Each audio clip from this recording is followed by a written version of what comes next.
Do not escalate the war in Ukraine any further. That's the stark warning that President-elect Donald Trump delivered to Russian President Vladimir Putin on November 7th, just a day after he won the US presidential election. And it's a sign to everybody in Ukraine that Trump is preparing to take Putin to task for his special military operation. Not only that, Trump also reminded Putin that the US maintains a strong military presence in Europe, suggesting that he'd be ready to use that presence if need be. However, that doesn't mean that Trump is going to be sending more weapons or even soldiers into Ukraine. Instead, the president-elect has a master plan. He's designed a pathway to peace that will not only lead to the end of the Ukraine war, but hit Putin where it hurts in more ways than one.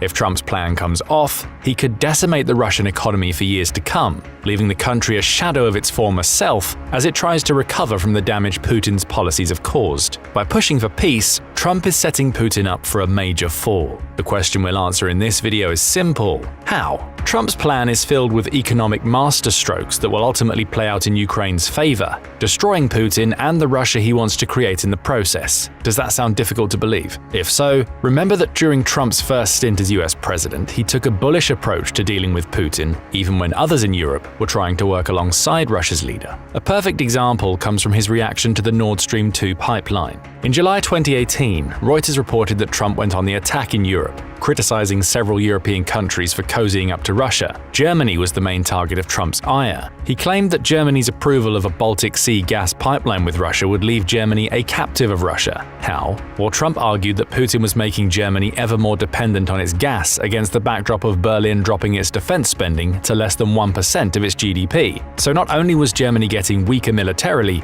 feeding into Trump's issues with NATO, but it was putting the money it should have been spending on defense into Russian pockets. And Trump wasn't wrong. Germany's agreement with Russia saw it offer political support for an $11 billion pipeline named Nord Stream 2. As Trump pointed out in a conversation with former NATO head Jens Stoltenberg, we're supposed to be guarding against Russia, and Germany goes out and pays billions and billions of dollars a year to Russia. Trump also claimed that Germany will have almost 70% of their country controlled by Russia with natural gas. While not entirely accurate in terms of pure control, Trump appeared to be right on the money when it comes to how much of Germany's natural gas supply would come from Russia as part of the deal. Trump was so against the Nord Stream 2 gas pipeline that he even signed a law imposing sanctions on any company that helped the Russian gas giant Gazprom to complete the pipeline. The BBC reported on this in December 2019, stating the US considers the project a security risk to Europe. Ironically, the European Union, or EU, joined Russia in strongly condemning Trump's decision. Eventually, the US reached an agreement on the pipeline with Germany and Russia in July 2021, after Trump had left office. Less than a year later, Putin invaded Ukraine. Trump's opposition to the Nord Stream 2 pipeline made sense. He foresaw what that deal meant for Europe in terms of allowing Russia to control so much of its natural gas supply. And sure enough, much of Europe was soon racked by higher gas and electricity bills, as Putin's Ukraine invasion saw the EU have to do an embarrassing about-face on its Putin policies. Electricity and natural gas prices shot up from 2021 onward. Gas went from a taxed rate of around 14 cents per kilowatt hour to a peak of almost 25 cents in the second half of 2022. Electricity followed the same pattern. Its per kilowatt hour price rose from around 22 cents to between 30 and 31 cents in 2024. Trump saw all of that coming. He warned Europe about the dangers of getting into bed with Russia almost 4 years before Putin launched his special military operation, and Trump was also no stranger to directly opposing Russian operations outside the United States. Several months before he made his comments about the Nord Stream 2 pipeline, Trump approved the use of force against Russian military contractors, a polite term for mercenary groups, in Syria. The battle that took place in February 2018 reportedly saw the US respond to a massive column of predominantly Russian pro-Syrian regime forces approaching an established US position with a wave of airstrikes. The Russian forces were crippled, with former US Secretary of State Mike Pompeo claiming, "In Syria now, a handful of weeks ago, the Russians met their match. A couple hundred Russians were killed." The message here is clear. Trump opposed Putin during his first presidential term, and he's setting up to do the same all over again. We can see that from what he's done in the weeks leading up to him taking up the mantle of the US president in January 2025. For instance, September 2024 saw Trump meet with Ukrainian President Volodymyr Zelensky in Trump Tower. The pair discussed both Ukraine's plans for the war as it moves into 2025 and what Trump intends to do to broker the peace he wants to achieve. Neither revealed much about the conversation that took place after they emerged from Trump Tower, but the mood was far more positive than many might have thought. Standing side by side with Trump, Zelensky claimed the two shared a common view that the war has to be stopped and Putin can't win, while explaining he intended to share his victory plan with Trump. After the meeting, Trump also seemed to be supportive of Zelensky's ambitions. The BBC reports that Trump said he learned a lot from the meeting. "We both want to see this end, and we both want to see a fair deal made," claimed Trump, while he noted that he thinks Zelensky and Putin want the war to come to an end. Granted, the meeting wasn't without its thornier side. In the run-up to the September 27th meeting of minds, ABC News reported on Zelensky expressing doubts over Trump's ability to end the war. "My feeling is that Trump doesn't really know how to stop the war, even if he might think he knows how," Zelensky said in an interview with The New Yorker. Trump responded on the campaign trail, criticizing Zelensky for making nasty little aspersions about him. With that contention in play, the positive outcome of the meeting between Zelensky and Trump wasn't guaranteed, but perhaps we were all missing something here. What Trump said on the campaign trail likely didn't reflect his true view of Zelensky. Regardless, once the two met, it became clear that they shared the goal of creating peace for Ukraine. We also saw an example of Trump's bullish approach to Putin in the call we mentioned in the video's introduction. The Kremlin claims that it never happened. It called reports of the call pure fiction. However, Trump's communication director Stephen Chung delivered a far cagier response, stating, "We do not comment on private calls between President Trump and other world leaders. Can we take this to mean the call actually happened?" Chung's words aren't a denial, suggesting that Trump did in fact call and make it clear to Putin where he really stands on the Ukraine crisis. Trump has already established himself as anti-Russia. So we come to a question. What's this master plan that will cause Russia's collapse that Trump is just waiting for his chance to execute? Trump has already told us. He wants to achieve peace between Ukraine and Russia as soon as possible. The great irony is that many don't realize that pushing Russia into this peace could force the start of an economic collapse that destroys the country from the inside. Therein may lie the brilliance of Trump's master plan. In a November 2024 article, the Wall Street Journal, or WSJ, noted that nobody really knows what Trump's peace plan contains. It even quoted a former Trump National Security Council aide who said, "Anyone, no matter how senior in Trump's circle, who claims to have a different view of more detailed window into his plans on Ukraine simply doesn't know what he or she is talking about." Still, the WSJ floated some ideas that are doing the rounds. One version of Trump's plan would see the creation of an 800-mile demilitarized zone running across almost the entirety of the war's front line. Ukraine would have to agree that it can't join NATO for at least 20 years for the plan to be enacted, but assuming it does, Trump would continue to send weapons to Ukraine to prevent future Russian attacks, while having European NATO-aligned troops patrolling the new demilitarized zone. The United States won't provide any of the training for these patrolling troops, or provide any additional support. As one Trump camp member put it, "We're not sending American men and women to uphold peace in Ukraine, and we're not going to pay for it. Get the Poles, Germans, British and French to do it." A contentious way to put it, perhaps. But this quote reveals that this version of Trump's plan would both pause the Ukraine war and limit America's responsibility to Ukraine at a time when the conflict is escalating. Russia and Ukraine would be forced to fight through the European troops to get to one another. That isn't going to happen. Another suggested strategy is to cut Ukraine off from the weapons it's receiving from the United States until Zelensky agrees to sit down with Putin. Under this plan, Ukraine would still be able to fight for the territory it's lost inside Ukraine, only it would have to do so through negotiations rather than military action. We don't know if either of these plans is what Trump really has in mind, but the common thread is that both would force an end to the immediate hostilities between Russia and Ukraine. And though both plans seem like they're more favorable to Putin, particularly the first one involving freezing the current front lines, it's the peace that would result from either that would be the real killer blow to Putin. And why? Russia can no longer afford to end the war in Ukraine,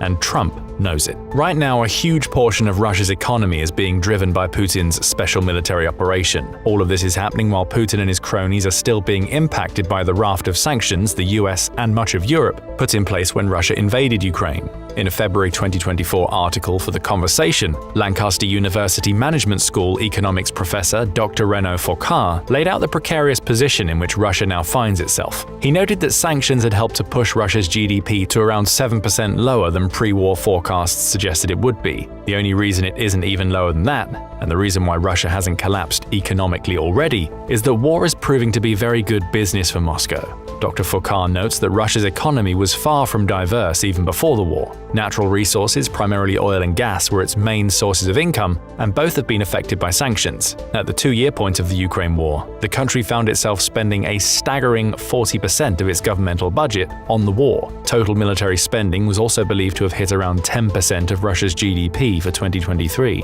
These are all bad signs for a Russia that hopes to be prosperous after the war with Ukraine ends. Ammunition production, military equipment, pay for soldiers, and compensation delivered to the families of wounded or dead troops all contribute to the 10% of GDP spending, Foucault says. In other words, Russia's weapons manufacturing industry is paying the wages of thousands of people inside the country. Those who are fighting rely on Russia's wartime economy to feed their families. And even with all of this, the war is slowly but surely draining Russia's reserves. Add a labor shortage into the mix, Foucault claims, and you have all of the ingredients of an economy that will collapse in on itself if the war ends. Now, what does Trump claim he's going to do as quickly as possible? End the Ukraine war. The peace he negotiates may not be favorable to Ukraine in the first instance. Zelensky may have to temporarily give up territory to Russia under Trump's 800-mile demilitarized zone plan, for instance, though he would keep territory in Kursk. But those short-term sacrifices would force a pause in the Russian war machine that would cause major problems. Thousands of soldiers would flood back home, many of them returning to a country that has no jobs outside of weapons manufacturing for them. As for those military-supporting jobs, they'd soon dry up as Russia no longer builds weapons at the rate it currently achieves. Russia may still look rich on the surface, particularly in terms of its resources, but Foucault believes that ending the war in Ukraine would expose how economically weak the country really is. Business Insider built on Foucault's argument in an article that it updated in September 2024. It pointed out that inflation was at a high of 7.4% at the time Foucault wrote his piece for The Conversation. It ended up going even higher. Reuters says that the Russian central bank has raised its inflation forecast to between 8 and 8.5% for the end of 2024, around double its 4% target. Interfax reports that Russia believes inflation will improve in 2025, but even then it's going above the original forecast of between 4 and 4.5%, up to between 4.5 and 5%. Foreign direct investment is also in free fall in Russia. The country recorded a decline of $8.7 billion in investment during the first 3 quarters of 2023, showing that overseas investors simply don't want to get into bed with Russia. Trump's peace plan will exacerbate all these issues. It gets even worse for Russia. In October 2024, both The Hill and the Atlantic Council published pieces suggesting that Russia's economy is already in danger of overheating to the point where it implodes upon itself. The Hill pointed out that Russia is already draining itself with the Ukraine war, even though it's transitioned into a wartime economy. Its nominal GDP, which is the total value of all goods and services a country produces, sits at just $2 trillion. That may sound like a massive figure until you realize that America's nominal GDP is $29 trillion.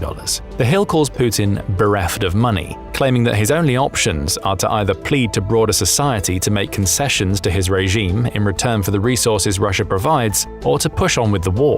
The latter is the Russian leader's most likely choice, because he knows that the former is unlikely. Economic collapse awaits if the war ends, which is where Trump's peace plan may be a masterstroke. The Atlantic Council piece paints a similarly grim picture for Putin. It claims Putin is stuck between a rock and a hard place with the war. Continuing it would mean more sanctions and a deeper dive into a military-industrial complex that's already engulfed Russia's economy. But ending the war could be even more damaging. Real incomes will drop for all but Russia's most elite, and Putin will be forced to deal with social instability at a time when he's weakened by a war that lasted for years beyond what he anticipated. He'd control a post-war Russia with a dwindling national welfare fund and an inflation situation that threatens to spiral out of control. So we come back to Trump's peace plan. Nobody knows the particulars of that plan, though theories abound. The one thing we do know is that Trump intends to put a stop to the war. That stop may require Ukraine to make sacrifices of territory in the short term, but it would also put an end to the only thing that's propping up Russia's economy at a time when the country is as isolated from the majority of the world as it's ever been. Trump demonstrated in his first presidential stint that he's willing to bite back at Putin while criticizing those who do business with Russia's leader. Perhaps his big plan for his second term is to plunge Russia into economic chaos by taking away the war that's keeping the country running. The slow burn collapse of Putin's regime may follow as social unrest forces Russia's leader to reconsider his geopolitical ambitions. And if Trump maintains America's sanctions, along with enforcing tariffs on any products Russia attempts to export to the US, Russia's economic situation would become even more dire. Russia's economy needs the Ukraine war. Donald Trump wants to end that war as soon as possible. If if he's successful, we may be watching the collapse of Putin's ambitions play out at the hands of a man who so many feel is beholden to Russia. But what do you think about Trump's peace plans? Would the end of the Ukraine war truly shatter Russia's economy? Will Trump's plan really lead to an end of the Ukraine war within 24 hours? Trump has a plan for the Ukraine war, and it's a plan that may come with some surprising benefits, not only for Ukraine, but for the United States as well. Here we dive into what we know so far about Trump's plans and what they'll mean for Ukraine,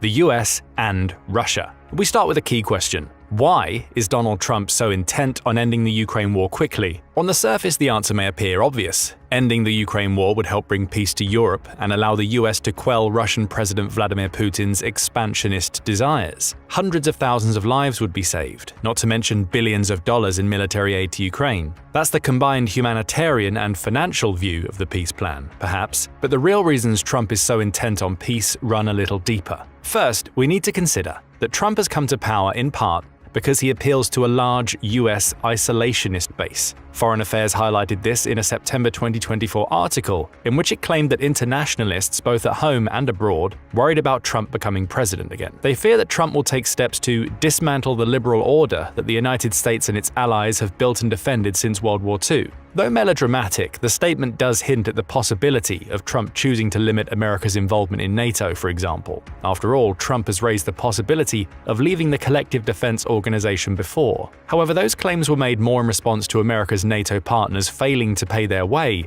rather than any true desire to leave the group. As Trump said in March 2024, the US would 100% remain in NATO, as long as the group's other nations play fair. In other words, spend more of your gross domestic product, or GDP, on defense, just as the United States does. Many NATO members have responded by upping their spending. The BBC reports that NATO expects 23 of its 32 members to hit its recommended target of spending at least 2% of GDP on defense in 2024. That's a massive improvement over 2023, when just 11 of NATO's member nations hit the target. So it's clear that Trump's words have had an impact, helping the rest of Europe to see how deep the threat Russia poses to Europe truly runs, and there's likely little threat of Trump pushing the US out of NATO. Still, there's no denying that Trump appeals to isolationist conservatives, which brings us back to his peace plan. In July 2024, the Pew Research Center demonstrated that there was almost an even split between Republicans and Democrats regarding how much aid the US should provide to Ukraine. It found that a slim majority of 49% believe that the United States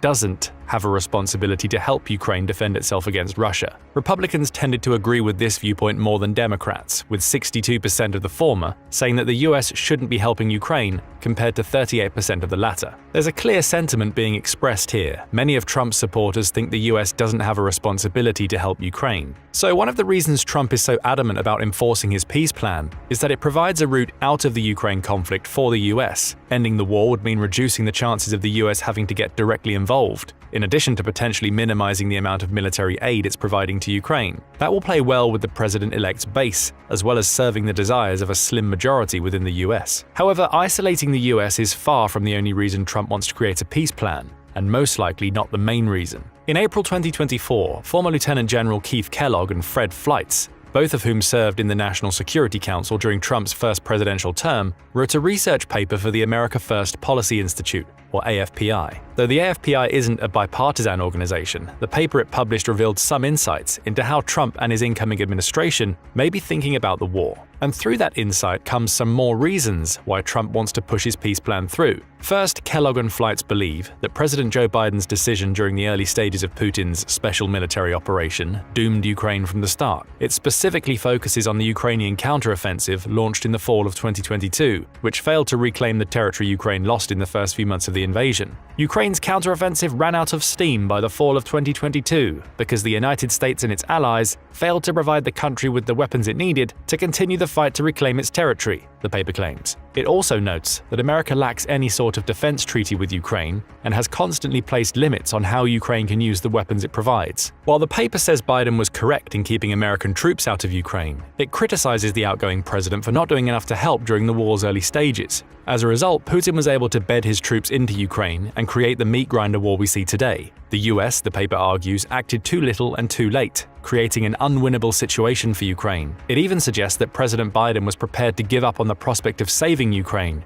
instead offering Ukrainian President Volodymyr Zelensky safe passage out of Kyiv. Zelensky refused that offer. Ukraine kept on fighting. The point here is that the AFPI believes the US missed its chance to nip the war in the bud during its early stages. Now it's too late. Russia has welcomed over 10,000 North Korean soldiers into its country, which are now part of a 50,000-strong counteroffensive in Kursk. It's also amended its nuclear doctrine so that it can strike against any nation that attacks Russia on its own territory with the backing of a nuclear-armed nation, such as the United States. These types of escalations serve as a primary reason why Trump wants to introduce a peace plan. To the incoming president, the Ukraine war may be a hopeless cause for America's ally, because Putin has been allowed to escalate to a point where Ukraine can no longer fight him off. It may take several more years, but a Russian victory may appear inevitable in the Trump camp. Much better to arrange peace now than to do so when Ukraine is further weakened, may be Trump's logic. Speaking of North Korea, Russia's growing alliance with one of the world's biggest pariahs is another concern to Trump and his camp.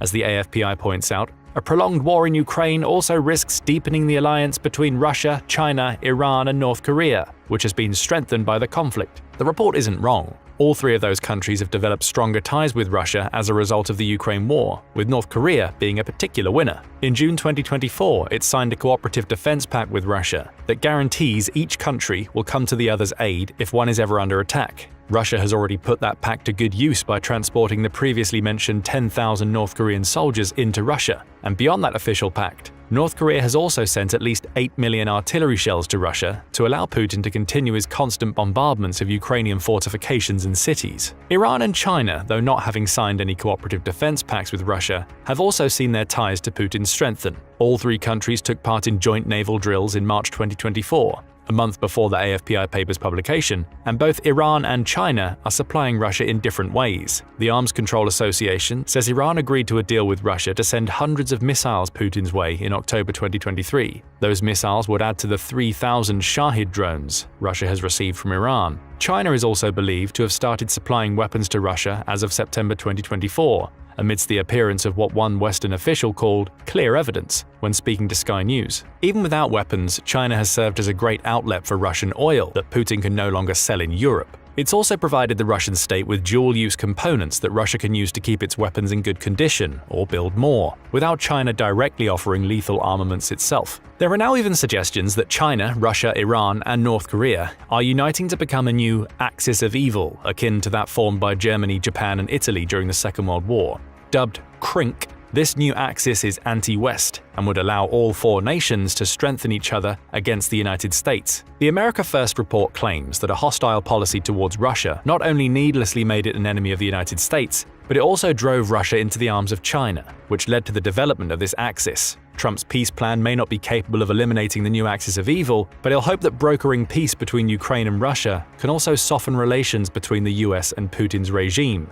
thus minimizing the impact Crink has on the world going forward. Tackling the Crink alliance is high on Trump's agenda, not least because the US may be running out of its ammunition stockpiles, the fourth reason why Trump is pushing for a Ukraine peace plan. The AFPI report points out that the US sent around $113 billion to Ukraine during the first 2 years of the war, with a further $61 billion committed in April 2024. Most of that money came in the form of military assistance. That's created a stockpile problem, according to the report. It uses Stinger missiles as a key example. The US has sent 2,000 of those missiles to Ukraine, with current rates of production meaning it will take America 13 years to claw back that lost stock. The US has also sent over 2 million 155mm artillery rounds to Ukraine, despite having a production schedule that used to run at 14,000 shells made per month. Some action is already being taken on that front. A foreign policy report from March 2024 notes that the US Defense Industrial Base has more than doubled its artillery shell production. In 2024, it'll build 30,000 artillery shells per month, then 50,000 by September,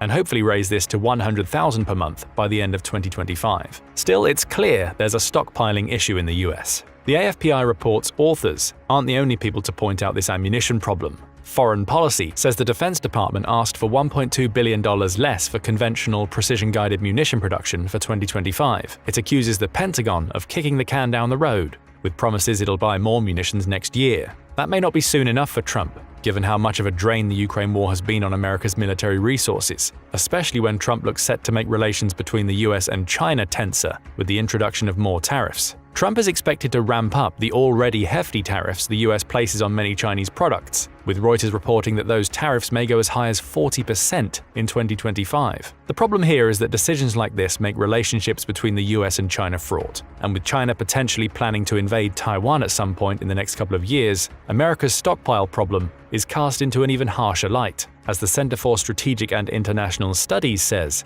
America's industrial base isn't prepared for a conflict with China, especially if the Ukraine war carries on. It doesn't have adequate surge capacity to produce new weapons, and it's possible that conflict between the US and China would wipe out significant portions of the US and Chinese militaries. Trump has to keep China in mind when making decisions about the war. With America's ammunition stockpiles dwindling, he'll push for peace, because doing so means the US can finally stop sending so many weapons to Ukraine. That would allow it to refill its stockpiles so it's prepared for war elsewhere. So we have our reasons for the Ukraine peace plan: appealing to increasing isolationism in the voter base, slowing the rise of Brink, replenishing ammunition stockpiles, and ending support for a war that some believe Ukraine can't win is all on Trump's mind. But what about the plan itself? It's here where details start to get a little hazy. Donald Trump has been tight-lipped about his plan to broker peace in Ukraine, leaving commentators to speculate on what his ideas may be. However, the prevailing theory is that Trump would look to create a peaceful settlement in which Russia, and potentially Ukraine, would keep what they've taken in the war so far,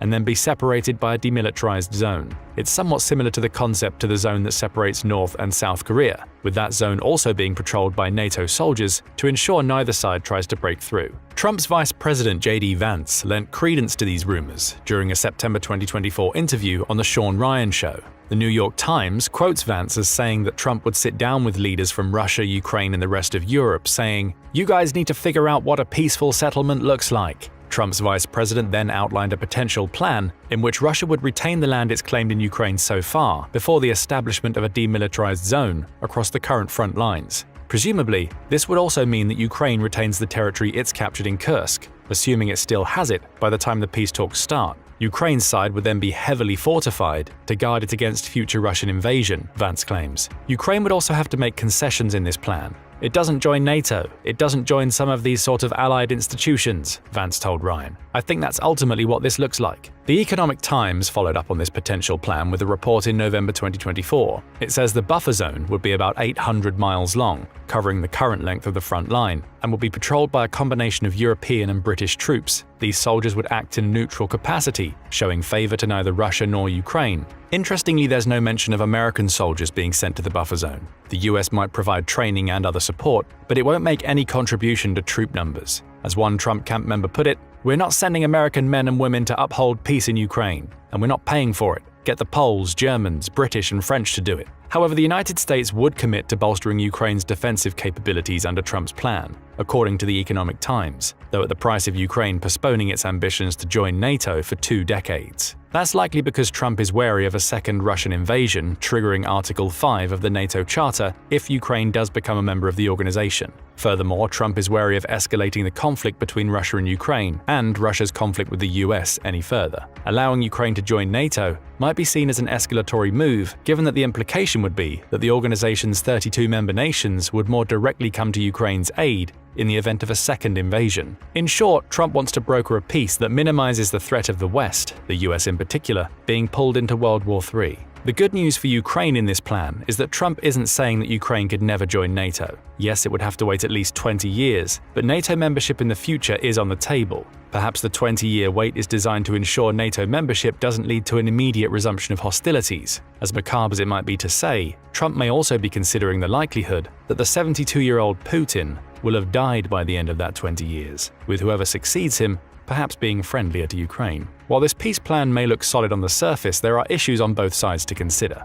For Ukraine, Trump's proposal, assuming Vance has given us an accurate depiction of the plan, would mean that it's forced into giving up 20% of its territory that Russia occupies right now. That would mean the loss of large parts of the Donbass, Mariupol, Kherson, and Luhansk, among other regions. Ukraine also will have failed to regain Crimea, which Russia annexed in 2014. Kursk could also be a sticking point. Ukraine captured around 450 square miles of Kursk in the early weeks of its counter-invasion into Russian territory in August 2024. It's currently fighting tooth and nail to retain as much of that territory as possible, as Putin has sent a 50,000-strong counteroffensive to take the land back. Assuming Ukraine can hold on until Trump starts peace negotiations, would Putin be open to giving up Kursk in return for the 20% of Ukraine that he's captured? It seems unlikely. Ukraine would also be loath to give up territory that it's fought so hard to defend, but in that instance, Trump at least has some leverage. He could threaten to end, or at least significantly reduce, the amount of aid the United States sends to Ukraine if it refuses to broker his version of peace. Losing America's support would make it incredibly difficult for Ukraine to continue fighting the war, which would leave Zelensky with a difficult choice. Keep fighting to an almost inevitable loss, as the AFPI predicts, or hand over some of Ukraine's territory to Putin in exchange for retaining the 80% he still holds. As for Russia, it's still not clear how Putin would react to this version of Trump's peace plan. He certainly claimed that he's open to a ceasefire. In November 2024, Newsweek reported that he's willing to enter terms, though he will stand firm on several critical conditions. One of these conditions is that Ukraine abandons its attempts to gain NATO membership. Trump's plan would cover that, at least for 20 years, which may be enough for Putin if he's focused more on his personal legacy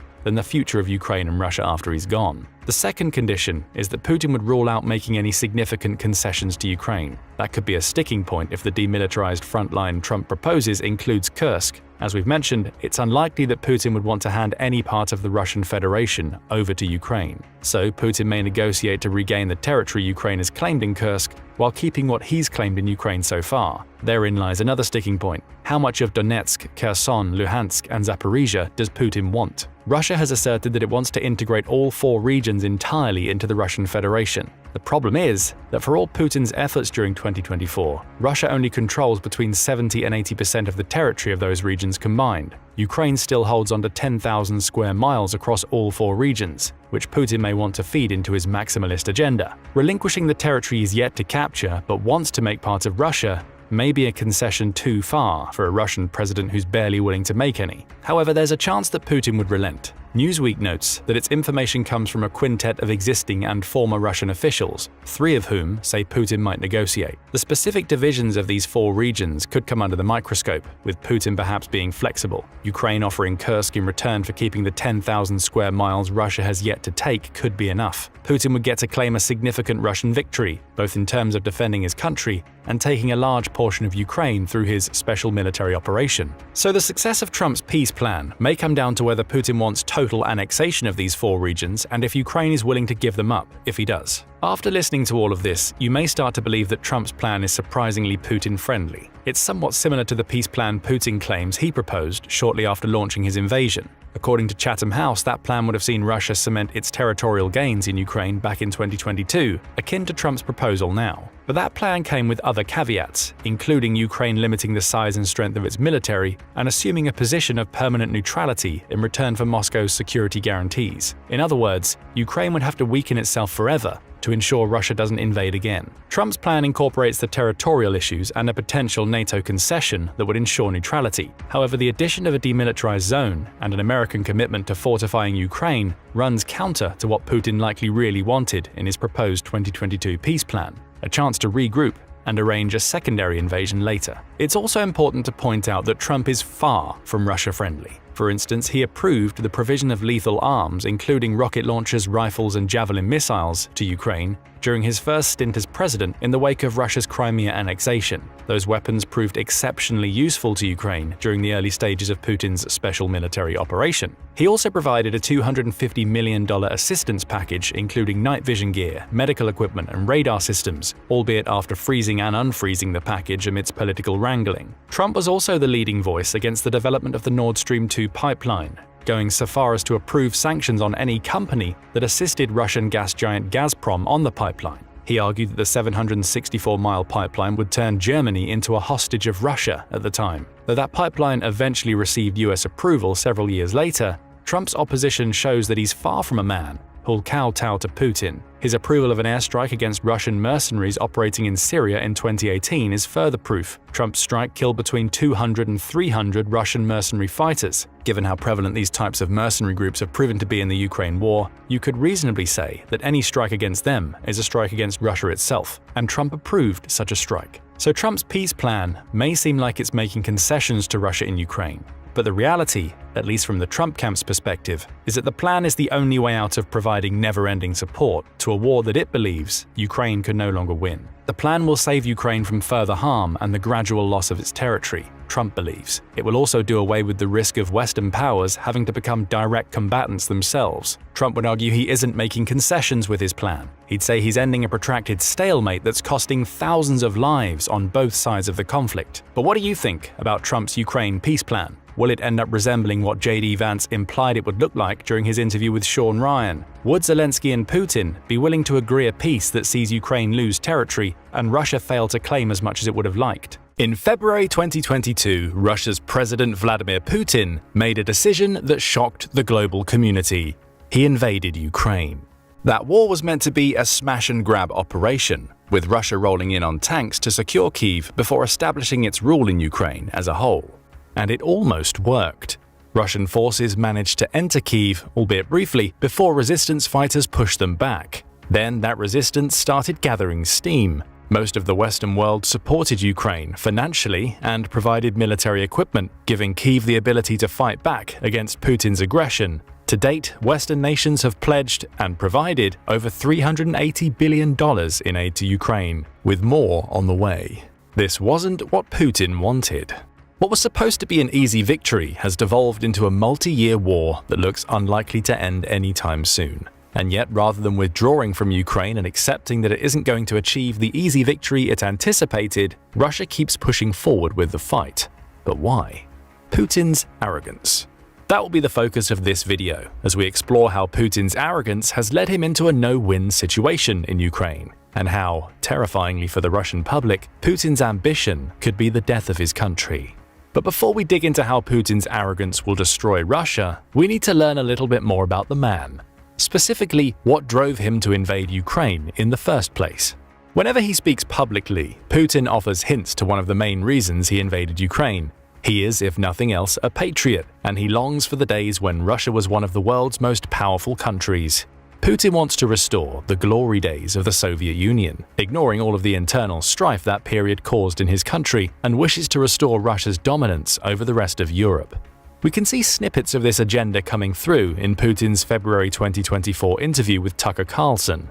In this interview, Putin tries to position himself less as an aggressor to the Ukrainian people and more as a savior to not only the country but the rest of Europe.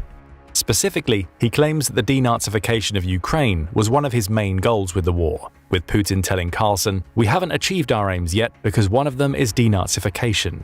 A seemingly noble cause. However, in one of the few times when Carlson pressed an issue in that interview, Putin was later asked if he would be satisfied with the territory he has now if he wins in Ukraine. Putin didn't respond to that question, instead returning to his point of denazifying Ukraine. The takeaway? Putin wouldn't be satisfied with just claiming Ukraine. He wants to restore Russia to its former glory. Other parts of that interview deliver a more direct through-line into his thinking. At various points, Putin engages in long and rambling diatribes, which he dresses up as history lessons, talking about how Russia and Europe were in the past. Though long-winded, these discussions reveal that Putin still sees Europe in old terms, with part of his justification for invading Ukraine seemingly boiling down to it was part of Russia before, and so it should be part of Russia now. To anybody who'd been paying attention to Putin's rhetoric when the war started, this was nothing new. In February 2024, the same month Russia invaded Ukraine, The Guardian reported on an hour-long speech Putin gave, in which he delivered his version of the history of Ukraine. Notable snippets from that interview include Putin claiming, "Ukraine is an inalienable part of our own history, culture, and spiritual space," as well as claiming the Bolsheviks made a massive mistake when they recognized Ukraine as a republic.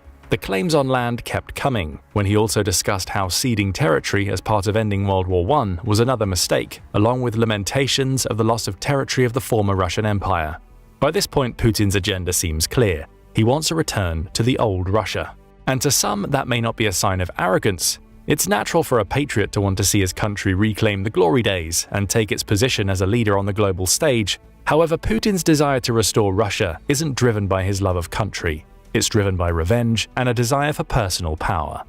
After all, Putin's February 2022 invasion of Ukraine is far from the first time that he's tried to control the country. It's just the most direct military attempt. He's made several tries at establishing Russian dominance in Ukraine over the past 2 decades. Take Ukraine's 2004 presidential election as an example. That election saw Putin's first real attempt to create what he calls managed democracy, a term the Carnegie Endowment for Peace says Putin uses to describe the type of regime he wants to create. In short, Putin doesn't want full democracy. He wants a shadow version, in which elections are held, but they're so lopsided toward his agenda that they may as well not exist. To that end, he poured all of his efforts into helping Ukraine's then Prime Minister, Viktor Yanukovych, secure the country's presidency. He failed. Despite spending an enormous amount of money on Yanukovych's campaign, as well as attempting to hinder the rest of the world's understanding of the election result, Putin couldn't get his puppet into office. Allegations of voter fraud abounded, with outgoing President Leonid Kuchma told that he had to dismiss the Central Election Commission's chairman by Charles Tannock, the European Parliament's delegation for Ukraine. Tannock said the chairman had clearly not been above board, going on to cite figures that suggested several parts of the country had seen voter turnouts of more than 100%. He added that absentee ballot abuse, ballot stuffing, and even intimidation of voters had taken place. Putin even campaigned on behalf of his preferred candidate, only to see tens of thousands of Yanukovych's opponent supporters line the streets of Kyiv to protest the official tally that had placed Yanukovych 3 points ahead. That opponent, Viktor Yushchenko, eventually received the backing of most of the Ukrainian parliament. The country's Supreme Court ended up annulling the election result, with Yushchenko coming out on top in a fairer vote several weeks later. Putin ended up shooting himself in the foot. By so radically backing Yanukovych to the point that he tried to pull off election fraud, Putin ended up with a president in Ukraine that he didn't want, and one who wouldn't be open to conciliatory talks with Russia. With his political maneuvering in tatters, Putin instead tried to rely on the KGB to get rid of Ukraine's president. Putin has been accused of attempting to assassinate Yushchenko soon after he took office, with that attempt failing as spectacularly as his attempt to influence the 2004 election in Ukraine. Putin was humiliated. In particular, his ego took a massive shot as the pride he felt as an astute political leader who could effortlessly influence policies in other countries was proven to be false. His efforts had blown up in his face, and he wasn't going to take the humiliation lying down. Though Putin veered away from trying to kill Yushchenko after his first assassination attempt ended, he still tried to have an impact on Ukraine's stability. We see this from multiple gas crises in Ukraine experienced as a result of Russian actions in 2006 and 2009. Both years saw Russia cut gas supplies off, supposedly due to disputes about pricing, with the effects of those cutoffs reverberating far beyond Ukraine. Russia has also spent the last 20 years building pipelines that allow it to circumvent Ukraine, this time creating a situation in which it could cut the country off while still maintaining relationships with other nations. You could argue that this attempt to scuttle Ukraine had a greater impact. A year after the second cutoff, Putin finally got his man, Viktor Yanukovych, in office. Between 2010 and 2014, Yanukovych reigned as president and immediately began making changes to the constitution. Putin had what he wanted, at least for a short time. But then the Euromaidan protests came in 2013 as a direct response to Yanukovych's refusal to sign a free trade agreement with the European Union. Instead, Ukraine's president ignored the country's parliament, which had voted overwhelmingly to approve the deal, and instead chose to create another trade agreement with Russia. As they did following the results of the 2004 election, Ukrainians took to the streets. Violent clashes between protesters and Ukrainian state forces resulted, with Yanukovych ultimately being run out of Ukraine. The country's parliament chose to remove him with a vote of 380 to 0, and Ukraine restored its constitution to what it had been in 2004. Putin had once again lost influence. Russian media cries of a coup fell on deaf ears. However, the protests and ousting of Yanukovych did open the door for Putin to annex Crimea, taking control of the territory away from Ukraine. This was the first sign of the lengths Putin was willing to go to in order to take the entire country. But by this point, he was likely no longer as fueled by a desire to reclaim the former Russia as he had been in the past. He had a personal agenda.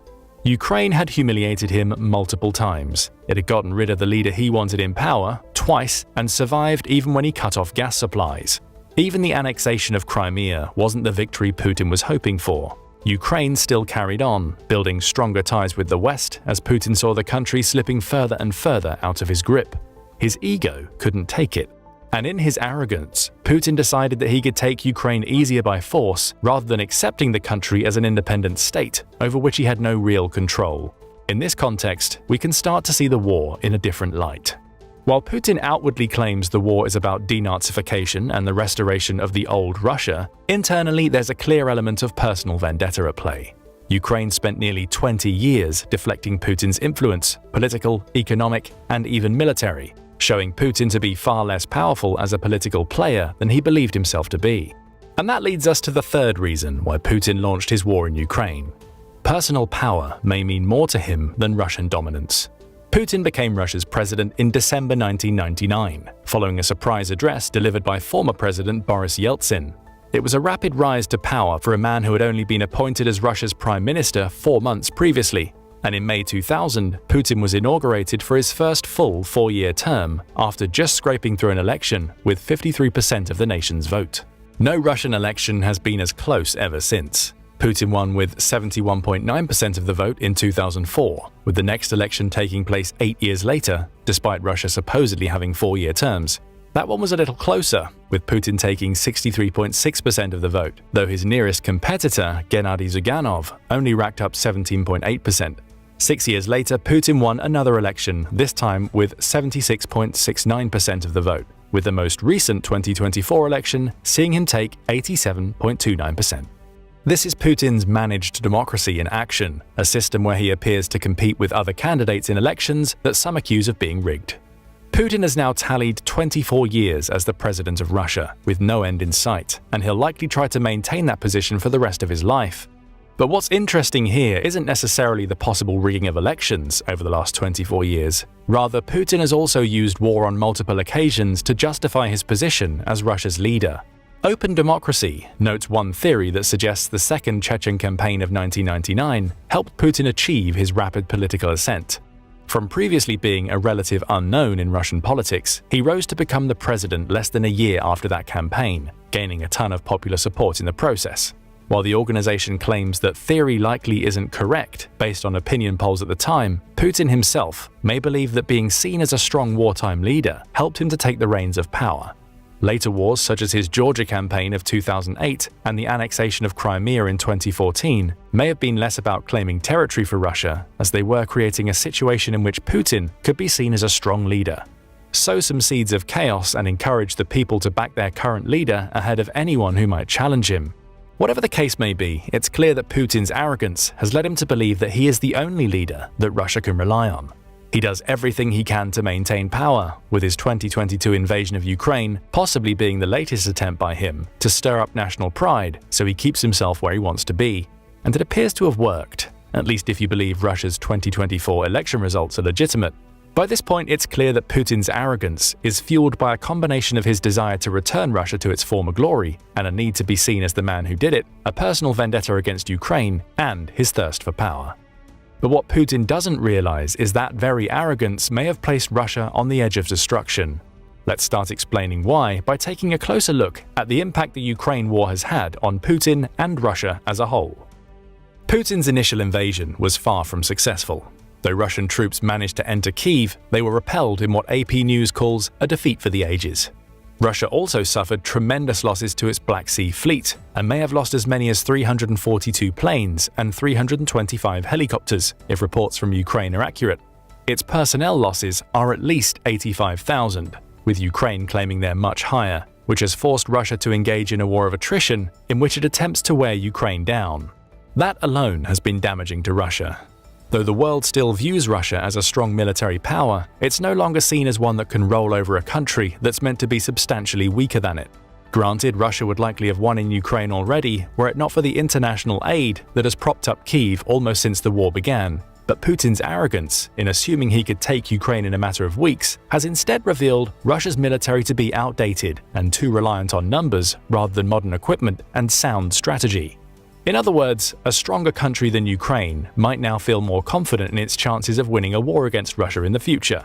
And that's especially the case after they've seen Russia lose so much of its modern equipment, forcing it to repurpose old Soviet hardware to keep its war machine churning. It gets worse for Russia. Whether it wins or loses the war in Ukraine, the country as a whole is going to feel the negative effects for years to come. A loss would likely result in it being stuck with the bill for rebuilding a country it has spent 2 years destroying, as well as Russia having to deal with being a less capable player on the geopolitical stage. It would also likely have to deal with long-running sanctions in the aftermath of a loss, such as a potential extension of the $60 per barrel cap currently in place on Russian oil. Then there's the continuation of other sanctions that have lowered the country's economic gross domestic product, forecast by 7% compared to pre-war estimates. And if Putin wins his war, he'll face the exact same problems. Those who oppose him and Russian aggression as a whole will keep sanctions in place, potentially for years to come.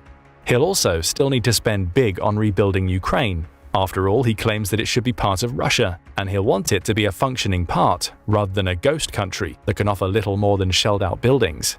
Worse yet for Putin, his rebuilding efforts would likely have to be done under the shadow of continuous Ukrainian resistance, meaning it will likely cost more to rebuild Ukraine if he wins than it would if he loses. Economically, Russia may not be able to survive, no matter the results of Putin's war. That may seem like a strange claim on the surface. The International Monetary Fund expects Russia's economy to grow 3.2% in 2024, which is a full 2 percentage points higher than the UK, and nearly the same amount higher than the EU. Its budget deficit is also much lower than both, tracking at 1% of GDP compared to the UK's 5.1% and the EU's 2.8%. All signs of a thriving economy, right? However, these figures hide the fact that Russia's economy is far from diverse. It relies heavily on exporting oil and gas, with so much of its recent economic growth stemming from the fact that it's able to charge so heavily for both as a result of the war that Putin started. So what happens when the war ends? Russia will be forced to pull those prices back down if it wants to continue selling its main exports, which is when the country will have to wake up to the economic issues that Putin's arrogance has caused. Take how he's spending the country's national budget. Russia is dedicating around 40% of that budget to the wartime effort, with total military spending reaching about 5.9% of GDP in 2023. That money is going toward paying soldiers, building tanks and planes, compensating the families of dead soldiers, and buying equipment from other countries that it can use to fund its war. When the war ends, that entire economic crutch crumbles. The thousands who currently have jobs in Russian factories building military equipment will find themselves out of work. Russia itself will see that it has very little left over in the national budget, and as a result of victory, the country would find itself increasingly isolated from the global community, and the West in particular, leaving it reliant on countries like China to prop it up. Speaking of China, Putin also doesn't realize just how much control Beijing has over Russia's fate. Take oil as an example. With the rest of Europe drastically reducing how much oil it buys from Russia in the wake of Putin's war, now only accounting for 4.5% of purchases, Russia is increasingly relying on China and India to purchase its products. Together, those countries now account for 90% of Russia's crude oil exports, which is a clear example of a lack of diversification. China is the main buyer here, with Reuters pointing out that it now buys 50% of the oil that Russia produces. That's good news for Russia in the short term. It's able to keep bringing oil money in, even as Europe drops from buying 45% of its production to 4%. However, it also leaves the country in a position where it's increasingly reliant on China to fund its economy. That leads to the obvious question: what happens if China stops buying Russian oil? That may not be a far-flung question, given China's recent reaction to threats of sanctions being placed against it for doing business with Russia. Reuters reports that many of China's major banks are pulling back on financing transactions related to Russia, forcing companies to turn to small and less reliable banks, or in some cases cryptocurrency, to continue doing business. The news outlet quotes a banker at one of China's Big Four when talking about the reason. The main reason is to avoid unnecessary troubles. In other words, the banks don't want to be sanctioned, as that could affect Chinese trade globally. While this banking shutdown appears to be mostly related to consumer goods and similar types of businesses, it shows us what China is willing to do if it faces increasing international pressure. Who's to say that it wouldn't stop buying Russian oil or reduce the amount it's paying to meet the $60 cap Western nations have placed on the country's oil if it faced a significant amount of pressure? Either way, it's clear that Putin's arrogance has placed Russia in a no-win situation with China. If it continues relying on China to buy its gas and oil ahead of practically any other nation, it gives Beijing control over its purse strings. That could be a problem if China decides it wants to negotiate lower prices than Russia wants to charge, especially because Russia is quickly losing leverage that would allow it to keep prices high. And if China keeps pulling out of business dealings, as we're seeing as a result of the West's most recent sanction threats, Russia will realize that it's so dependent on China that it's little more than the country's junior partner. Not great for a man who wants to be seen as one of the leaders of the modern world. Certainly not a good outcome for a Russia that's already struggling to prop up an economy that's almost entirely dependent on war, oil, and gas. But Putin's actions haven't just harmed Russia's economy. They've also altered the global perception of the nation. We touched on this earlier when we pointed out that Putin's past failed attempts to control Ukraine ended in failure and exposed him as a less effective leader than he believes himself to be. And even though the world is rightfully wary of the threat Russia presents militaristically, it's also seeing a Russia that's struggling to defeat a much smaller country, albeit one that's being supported by the global community. Putin's arrogance has made Russia look weak, and he has also made himself look like a schoolyard bully. That's according to the Royal United Services Institute, which says that Putin's repeated threats of using tactical nukes in Ukraine are the sign of a man who's growing desperate. He wants Ukraine, the former Soviet territories, and the Western world at large to fear him. Instead, his actions are waking up many other countries to the threat that he presents as Russia's leader, which could, ironically, cause that threat to be limited. The reactions seen in the former Soviet states demonstrate that. In September 2022, Politico reported on the many losses of Russian influence across these states. For instance, Azerbaijan started shelling Armenia again during that month, breaking a ceasefire that Moscow had brokered. It was confident enough to do that because Putin pulled Russia's best troops out of the South Caucasus region, leaving the Russian-backed Armenia exposed. In Georgia, the blue and yellow flag of Ukraine is often flown in support of the embattled nation. Putin also saw himself snubbed by Kazakhstan's President Kassym-Jomart Tokayev, who went as far as to claim his country doesn't recognize quasi-state territories, which, in our view, is what Luhansk and Donetsk are. Both are territories Russia currently controls in the war. The point here is that Putin is already struggling to control portions of his supposed empire, with a single war weakening his, and by extension, Russia's influence in these regions. Again, an example of how the Russian president's arrogance is actually weakening his country. Even more worrying are the reactions of the Western world to Putin's invasion. French President Emmanuel Macron has already claimed that NATO troops entering Ukraine is a possibility.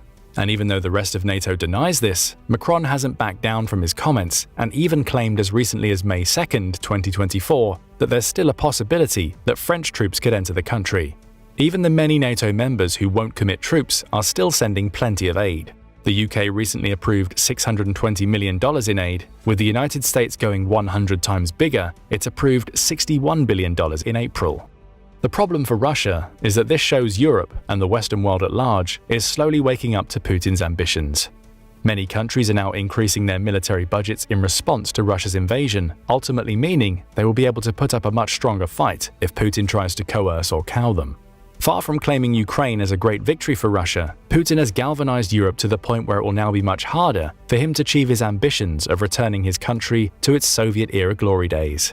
Instead, Russia will just face stronger sanctions, a dearth of clients for its gas and oil, and will have to confront the fact that its economy is now almost wholly reliant on a combination of war and Chinese money. And then there's the last potential nail in the coffin: the massive demographic damage done to Russia as a result of the war.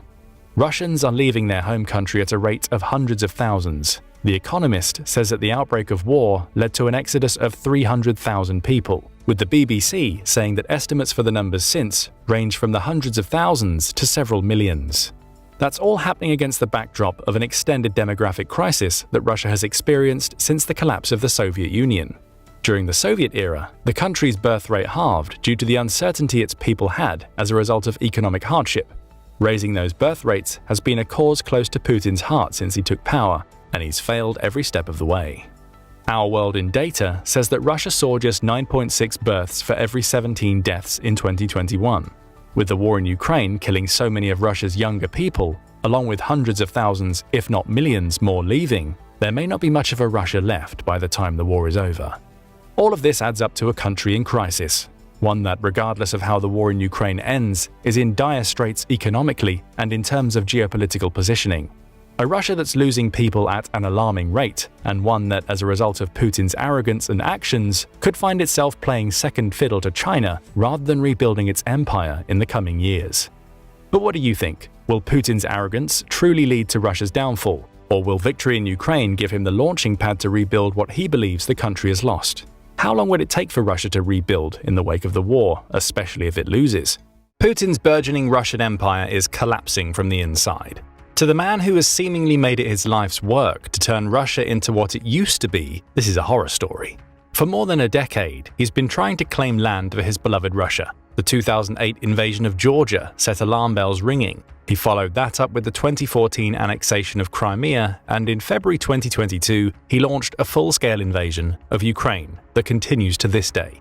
He did it all, in part, to reclaim territory that he believes Russia should rightfully own.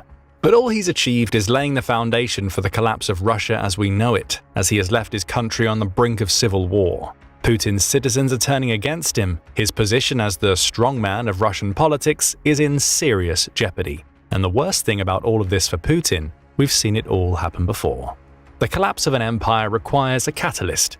That catalyst came on August 6, 2024, when Ukraine did something nobody believed it would ever do: invade the Kursk Oblast. Interestingly, the first news about the Kursk invasion didn't come from Ukraine. It made no grand proclamations of its intention to take Russian territory. Rather, they came from Russia, with the country's defense ministry announcing that a group of 300 Ukrainian soldiers had crossed the border into Kursk at 8 a.m. on August 6th. Those soldiers apparently wore blue tape around their arms, making them distinguishable from their enemies, and were accompanied by a small number of tanks and armored vehicles. The initial attack focused on checkpoints across the border, where the few dozen Russian border guards, many of whom were young conscripts with little experience of actual war, were quick to surrender to the invading Ukrainians. At the time, Russia claimed to have repelled the attack. The truth would turn out to be the exact opposite. Within a day of the invasion starting, Ukrainian armored vehicles were seen racing toward the town of Sudza, which is just 6 miles behind the front lines. By the third day, Ukraine's soldiers had reached Korovino, a small village 13 miles inside the border. More gains followed. Ukraine kept advancing, taking villages along the way. 10 days into the invasion, Ukraine had taken Sudza, establishing it as a command center from which to coordinate future attacks. This prompted Putin to promise that he would deliver a worthy response to the invasion. That response is yet to come. Instead, this initial week and a half of the Kursk invasion saw Russia being forced to evacuate around 200,000 civilians from the region, while Putin was left scrambling to pull some of the 500,000 troops he had stationed in Ukraine to mount a proper defense against them. Fast forward to the end of August, the time of writing the script for this video, and Ukraine now claims to control almost 500 square miles of Russian territory within the Kursk region. That's according to its main military commander, General Alexander Syrsky, who also adds that Ukraine has captured 594 Russian prisoners so far as part of the operation.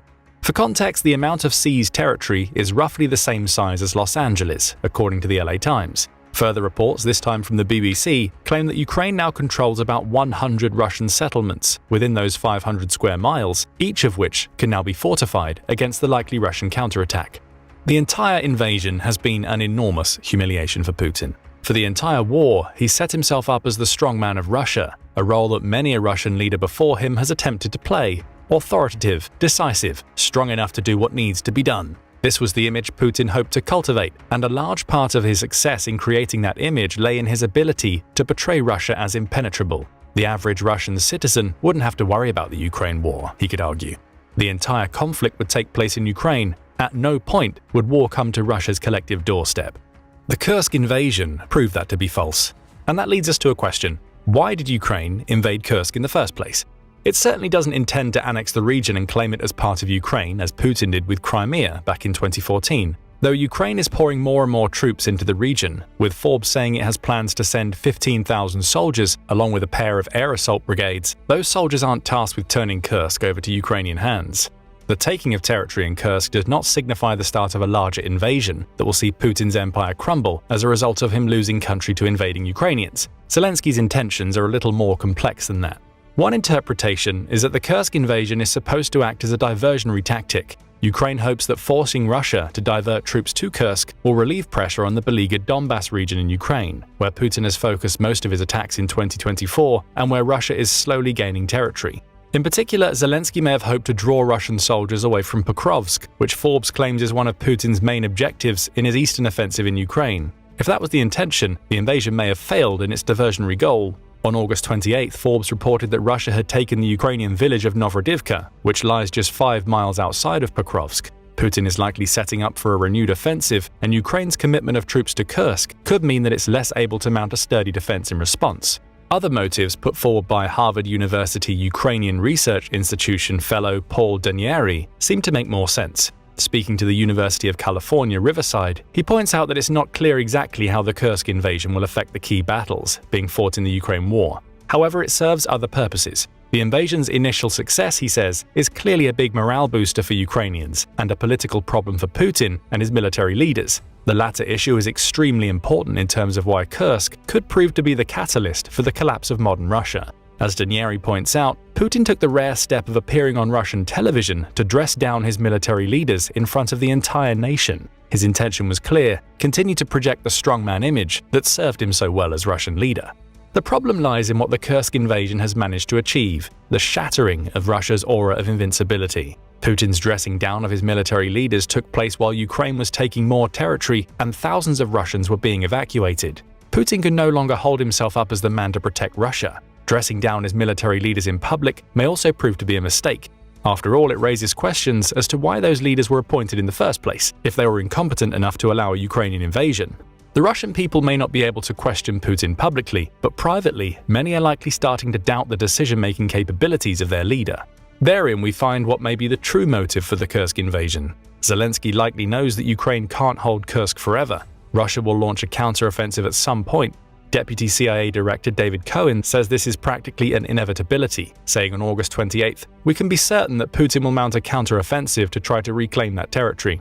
He notes that it will be a difficult fight for Russia, especially as Putin's slow response has afforded Ukraine time to build defensive lines, but the counterattack is coming. Unfortunately for Putin, the response may be too little too late.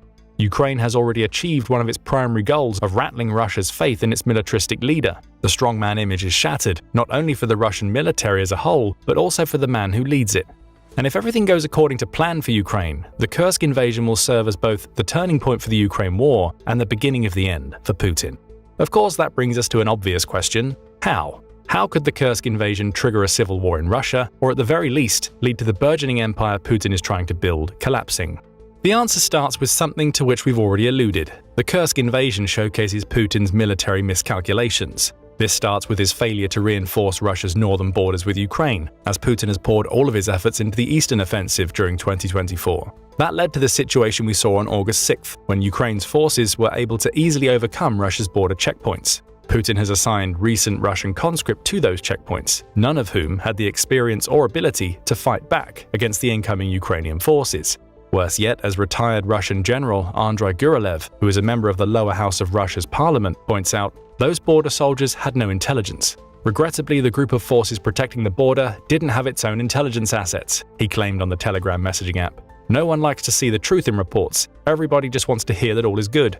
The truth in reports. Those 4 words are a reflection of the fact that many in Russia, including some in its own political circles, recognize that the information they get from state-owned media outlets is tailored to keep Putin in power.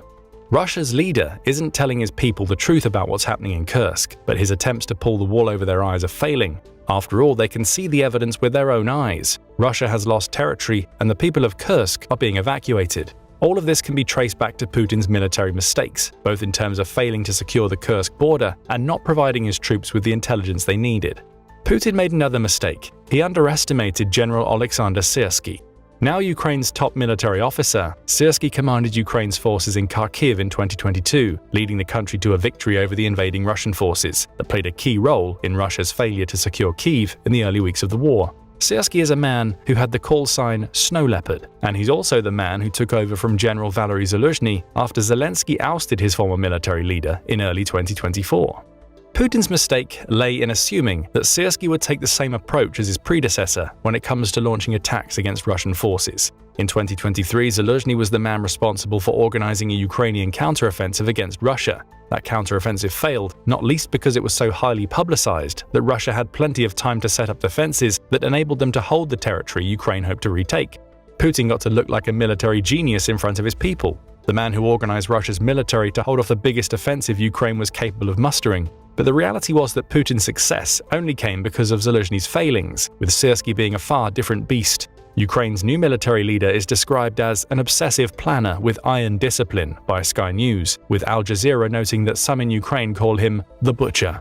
He also favors quiet and precise strikes against his enemies over full-blown and well-publicized offensives. We saw this in his approach to taking on a Putin-backed insurgency in eastern Ukraine back in 2014, during which the Russian security official Dmitry Medvedev described him using tactics that were similar to how this cat hunts, in reference to his snow leopard call sign. So the warning signs were there. Any attack arranged by Syrski would be extremely well organized and would not involve an all-out offensive at which body after body is thrown. The strikes will be small, precise, scattered. In other words, exactly what we've seen in Kursk, as Ukraine's forces conduct tactical strikes against their Russian opposition by using smaller groups. Putin should have known all of this about Syrski. He'd seen plenty of Syrski's approach on the battlefield, yet he underestimated the Ukrainian military leader and by extension, underestimated Ukraine's ability to take Russian territory. Here we start to see some parallels between Putin and his Soviet-era predecessors. After all, Russia has a history of underestimating its opponents. In the 1980s, Russia entered Afghanistan, believing that it would be able to quickly destroy the rebels in that country and subjugate it under Soviet rule. The Soviet Union failed. It wound up stuck in a quagmire of a war that lasted for almost a decade and led to the deaths of 15,000 Soviet soldiers. Russia was forced to withdraw. Bruce Riedel, who worked on the CIA's plan to aid the Afghan rebels at the time, points out that Putin seems to have underestimated the Ukrainians today, in the same way that the Soviet Union underestimated Afghanistan. Milton Bearden, another CIA operative during the Afghanistan war, puts it more pointedly. In setting out to reverse history, Putin may instead be repeating it. Patterns are starting to repeat. The Ukraine war, which was meant to be over in a matter of weeks, has descended into a quagmire similar to that seen in Afghanistan in the 80s. Only this time it's a quagmire that's costing far more Russian lives, 612,390, according to Ukraine's Ministry of Finance and various other outlets. The Washington Post says that Russia's war in Afghanistan led to the end of the Cold War and the collapse of the Soviet Union.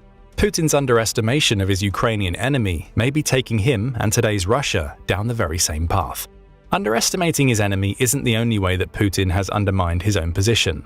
The Kursk invasion is just one of several examples during his reign in which he's failed to protect the Russian people. The Conversation published a piece covering this toward the end of August 2024, noting that Kursk is just the latest puncture hole in Putin's image of protector in a long line. It points out that the Ukraine war has seen multiple Russian towns and cities, including Moscow, be subjected to drone attacks by Ukraine.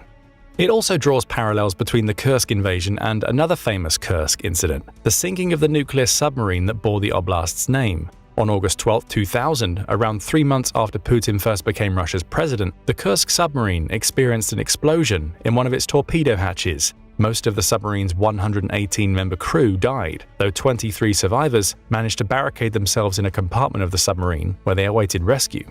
Here was an opportunity for Putin to solidify his reputation as a protector of the Russian people. Instead, he delayed. Putin refused foreign help for fear that doing so would make him look weak. When Norwegian divers were eventually allowed down into the submarine on August 21st, the 23 survivors of the blast were dead. Putin refused to talk about the incident, going so far as to not even cancel a vacation he was taking in Sochi when the crisis occurred.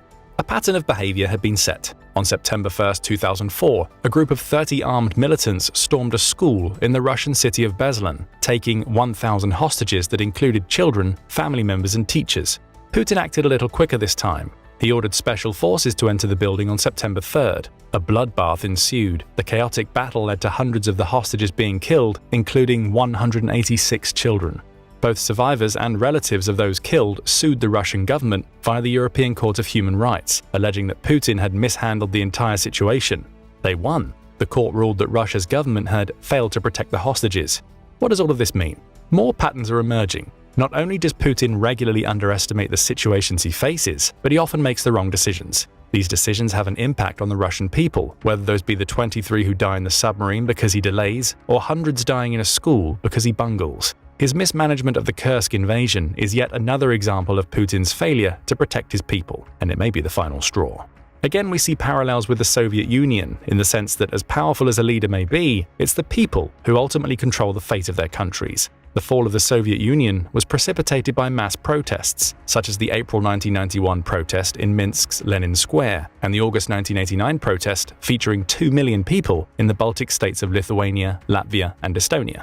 The people were making their unhappiness with the current regime known. Putin's failure to protect his people, a pattern that he has displayed throughout his leadership, could lead to similar situations in today's Russia. After all, he's already having to deal with fury amongst those people. On August 17, 2024, The Guardian published a piece in which it spoke to a Russian woman named Lyubov Antipova. The daughter of elderly parents who lived in Zalshenka, a village in the Kursk region. She claims that she implored her parents to leave their village when she first started hearing rumors about an invasion. Antipova's parents didn't listen. Why would they? Putin was in charge and they hadn't seen any sort of invasion since World War II. Then the photographs started filtering through. One showed Ukrainian troops standing outside a supermarket near the office of a gas company. Antipova knew the location well. It was only around 150 feet from her parents' home. "We were sure the Russian army would protect us," Antipova says. "I'm amazed how quickly the Ukrainian forces advanced." Others in Kursk were similarly caught off guard by the invasion. Alexander Zorin, who is the curator of the city's archaeology museum, says that the reports being given to him were inaccurate. Officials' reports were not scary at all. 100 saboteurs went in, he says. But then it went up to 300, 800. It was impossible to get a clear picture. Zorin would wind up being one of the 200,000 people who have since been evacuated from Kursk. Other Russian citizens have expressed anger about Putin's response to the Kursk invasion. Speaking to CBC, a Ukrainian soldier who wishes to be identified by the tagline "Wolverine" said that many of the citizens he encountered have expressed anger at the authorities. They speak about betrayal from the Russian government. They did not declare evacuation and immediately turned off water and light, so they created unbearable living conditions, he claimed. He also provided CBC with a short, albeit edited video that showed a Russian man complaining about feeling abandoned by Russian authorities. Of course, none of these people mentioned Putin by name. To do so would be to invite repercussions, but the message is clear. Putin is the head of Russia and the man who put these authorities in place. Once again, he had failed to protect his people. What's more, that lack of protection was accompanied by a constant campaign of disinformation. Again, much as was seen throughout the entirety of the Soviet Union's existence, that led many in Kursk to fail to protect themselves because they didn't understand the sheer scale of what was coming. Putin is on the verge of losing the support of his people. And that's not his only problem when it comes to his own people. A strongman politician like Putin relies on support from his country's elite. It's a you scratch our back and we'll scratch yours situation, in which the elite use their influence to prop up the leader as long as they feel they're getting something in return. Those elites may also be starting to turn against Putin. After all, many have been affected by the Western sanctions that have been put in place since the beginning of the war. Oligarchs and officials close to Putin have also felt the sting of the West freezing their assets. In addition to the $300 billion in Russian central bank assets that the West has frozen and are now being used to fund Ukraine, another $30 billion in assets owned by officials and oligarchs are also immobilized. Russia's elites, though they'll never see the war up close, are feeling its pinch in their pockets. Many have been oddly silent about the war, with few coming out to express full support for Putin. A handful even believe that Russia could lose. In June 2023, Pravda published a report citing a Bloomberg article from the same month, stating that some of Russia's elite are experiencing a deepening gloom. Even the most optimistic among them believe that the best outcome possible now is a frozen conflict in which both countries declare ceasefires without actively ending the war. The piece also quotes Kirill Rogov, a former advisor to Putin who left Russia after the invasion began. They're afraid to become scapegoats for a meaningless war, he says. It's really surprising how widespread among the Russian elite became the idea of a chance Putin won't win this war. Bear in mind these comments came in June 2023, over a year later, and those elites are watching as Putin has failed to repel an invasion into Russian territory. Where does all of this leave Putin when it comes to his people? It would be inaccurate to claim that the general citizens are calling for the Russian leader's head. They aren't, and any who would like to would be restricted from doing so by Putin's policies anyway. But there's a clear feeling of discontent. The people of Kursk are angry, and not only with the misinformation Putin has spread, but his lack of proper response to the invasion that once again showcases his pattern of failing to take decisive action in service of his people. Putin also appears to be losing the support of some of Russia's elite, with discontent growing and an ever-increasing feeling that Russia isn't going to win the Ukraine war looming over that segment of the population. In short, Putin is losing the support of his people. And as Russia's own history has shown time and again, even an authoritarian strongman leader is at risk of seeing their empire crumble once the people turn against them. The Kursk invasion may prove to be the catalyst for rebellion against Putin, but could such a rebellion lead to civil war? While that may seem like an impossibility on the surface, it's worth remembering that Russia came very close to experiencing a civil war in June 2023. That's when Yevgeny Prigozhin, the former leader of the Wagner private military group, essentially declared an insurrection against Putin and Russia's military leaders. Wagner had already played a key role in the Ukraine war, with the brutal group having been involved almost from the beginning. German intelligence claims that Wagner soldiers were involved in the massacre of Ukrainian civilians in the Ukrainian town of Bucha in March 2022, with Ukraine also claiming that a trio of Wagner mercenaries were responsible for capturing, torturing, and killing Ukrainian civilians near Kyiv a month later. By June 2023, Wagner had grown dissatisfied with how Putin was leading the war, resulting in the force, under Prigozhin's leadership, advancing through the city of Rostov-on-Don to surround Russia's southern military headquarters. The coup ended quickly, with Prigozhin reversing his decision very soon after. Still, it showcases just how tenuous Putin's hold on power may be. If a group like Wagner is able to gain support from Russia's rank-and-file military, according to the Australian Strategic Policy Institute, such insurrections would grow larger and far more significant. If those rebels gain the support of the Russian people, whose collective confidence in Putin as a protector and strongman has already been shaken, the potential for a civil war that leads to Putin being ousted will only grow. Add to all of this that Putin is making many of the same mistakes made by the Soviet leaders who came before him. We see this in the repeated nuclear threats toward both Ukraine and nations that have supported it during the war. Such threats of nuclear war were constant during the Cold War, though no Soviet leader ever followed up on them. Putin is doing the same thing, threatening nukes without deploying them. Not only do these empty threats reinforce Ukraine's confidence when crossing red lines in the war, but they once again showcase Putin as a man who doesn't back up his words to the Russian people. But perhaps most damaging to Putin is the potential for his people to start seeing him as a mirror image of Joseph Stalin. According to the Hoover Institute, Putin mirrors Stalin in many ways. While he may not have swept up millions in purges, Putin has never shied away from getting rid of his enemies. We need only look at Yevgeny Prigozhin for evidence of that. The former Wagner leader died in August 2023 when his business jet crashed over the Tver Oblast. The likely cause of that explosion was a bomb placed on the plane by a Putin-aligned saboteur. Putin also mirrors Stalin in other ways. Both are militaristic leaders, even if Putin doesn't wear his uniform as Stalin did, and both relied on projecting powerful images to remain in control. Both also routinely replace the people around them, with a specific focus on military generals who failed to achieve the outcomes they'd hoped to. Hoover also points out that the two share motifs in their propaganda, with each calling for sacrifices in service of the motherland, with those sacrifices coming in the form of the blood of their people. You could even argue that Putin displays a callous disregard for the Russian people, as seen in the Kursk submarine incident and the bungled approach to the Beslan hostage crisis. Each are echoes of Stalin's willingness to kill his own to maintain his power base. Parallels among parallels, not just in personality but in approach. Ultimately, it's those parallels that may spell the end for Putin and cause his Russian empire to crumble. He's failed to learn from the mistakes of his country's past. It's Putin's underestimation of his enemies and overestimation of himself that allowed the Kursk invasion to happen. As a result of that invasion, discontent is growing among his people, with that discontent only adding to that, felt by many of the Russian elite. Putin has already had to fight off one insurrection during the war, and there's a good chance more will come as his people grow increasingly disaffected. Vladimir Putin is on shaky ground. Ground that's so shaky that it may be his own people who defeat him before Ukraine does, which might come as early as 2025 if some strategists are correct, but more on that in some of our other videos. But what do you think? Does Putin stand on the precipice of losing his power, or will he find some way to recover his strongman image? Russia is a country at war. Hearing this sentence, your natural instinct will probably be to think of the Russo-Ukrainian War, which has escalated into the largest European conflict since World War II. But what if we told you that another war rages quietly within Russia's own borders, almost as long as the conflict with Ukraine itself? That's right, Russia isn't just fighting Ukraine, it's also fighting itself. In one corner, the entrenched elite, struggling to maintain their grip on a fractured empire. In another, a rising wave of discontent and resistance, challenging the very foundations of that empire. While this war isn't one of headlines and grand military maneuvers, it's just as consequential for the future of the Russian nation, if not more. This is the story of Russia's silent civil war. When it comes to inter-country wars, the situation is pretty clear-cut. There's usually a well-defined cause, straightforward objective, generally understood rules of engagement, and easily identifiable enemies. The battles are fought with weapons, and the outcomes are measured by territorial gains and losses, as well as direct battle deaths. In a civil war, on the other hand, all rules and boundaries are blurred. That's what makes each civil war a unique phenomenon. Still, some common elements often emerge, even amidst the chaos. In most civil wars, there's some kind of prior conflict, a simmering issue that's gradually escalated.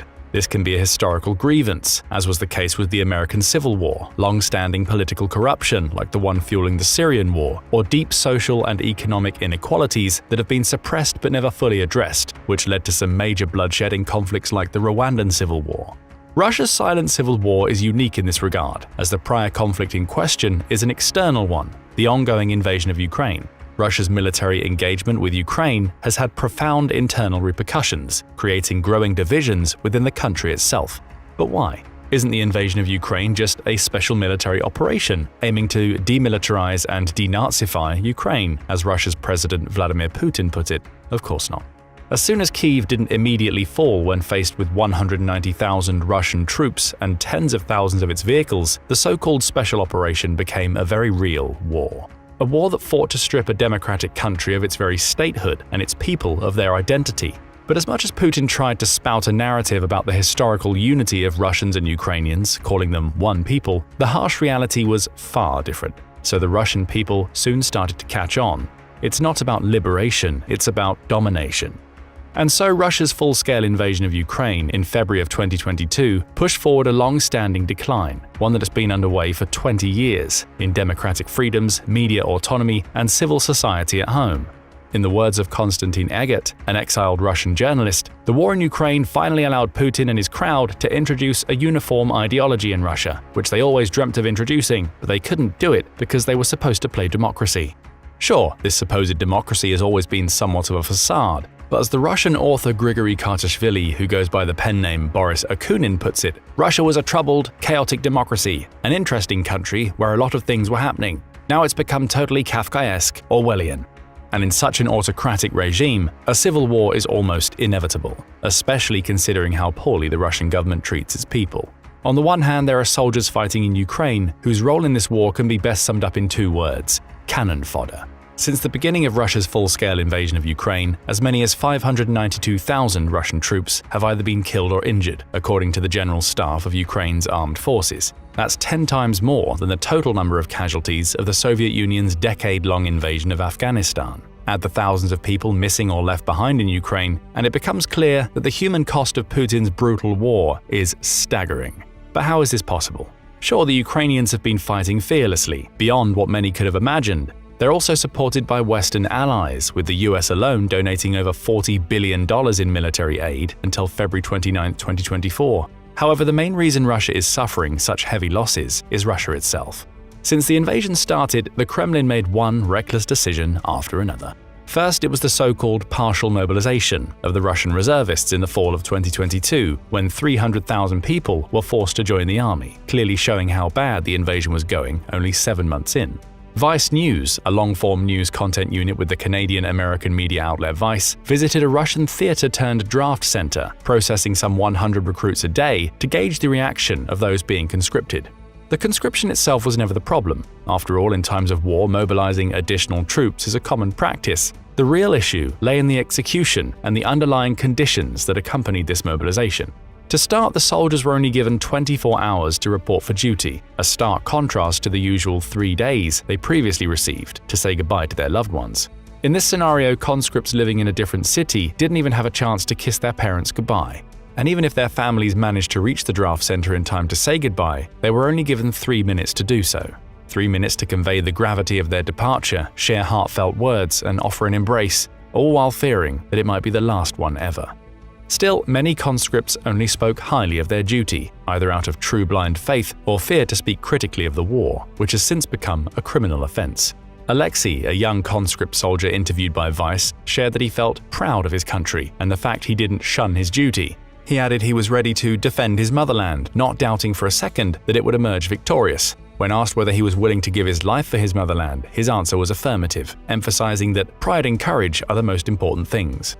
If the Kremlin appropriately rewarded Alexei and others like him, these strong patriotic sentiments might have been sustained or even amplified. But what the Kremlin did instead was send the fresh recruits into battle with poor training, poor equipment, and worst of all, poor leadership. So video after video started emerging from the Ukrainian battlefield. New soldiers carrying rusty rifles, fresh recruits bringing their own makeshift medical kits, units sent to the front line within days of entering Ukraine despite having no formal training, commanders being drunk while their men died. Even getting badly injured in the war didn't guarantee better treatment. Most of the injured soldiers didn't receive proper therapy, and some of them were sent back to the front lines to fight. They were adding insult to literal injury.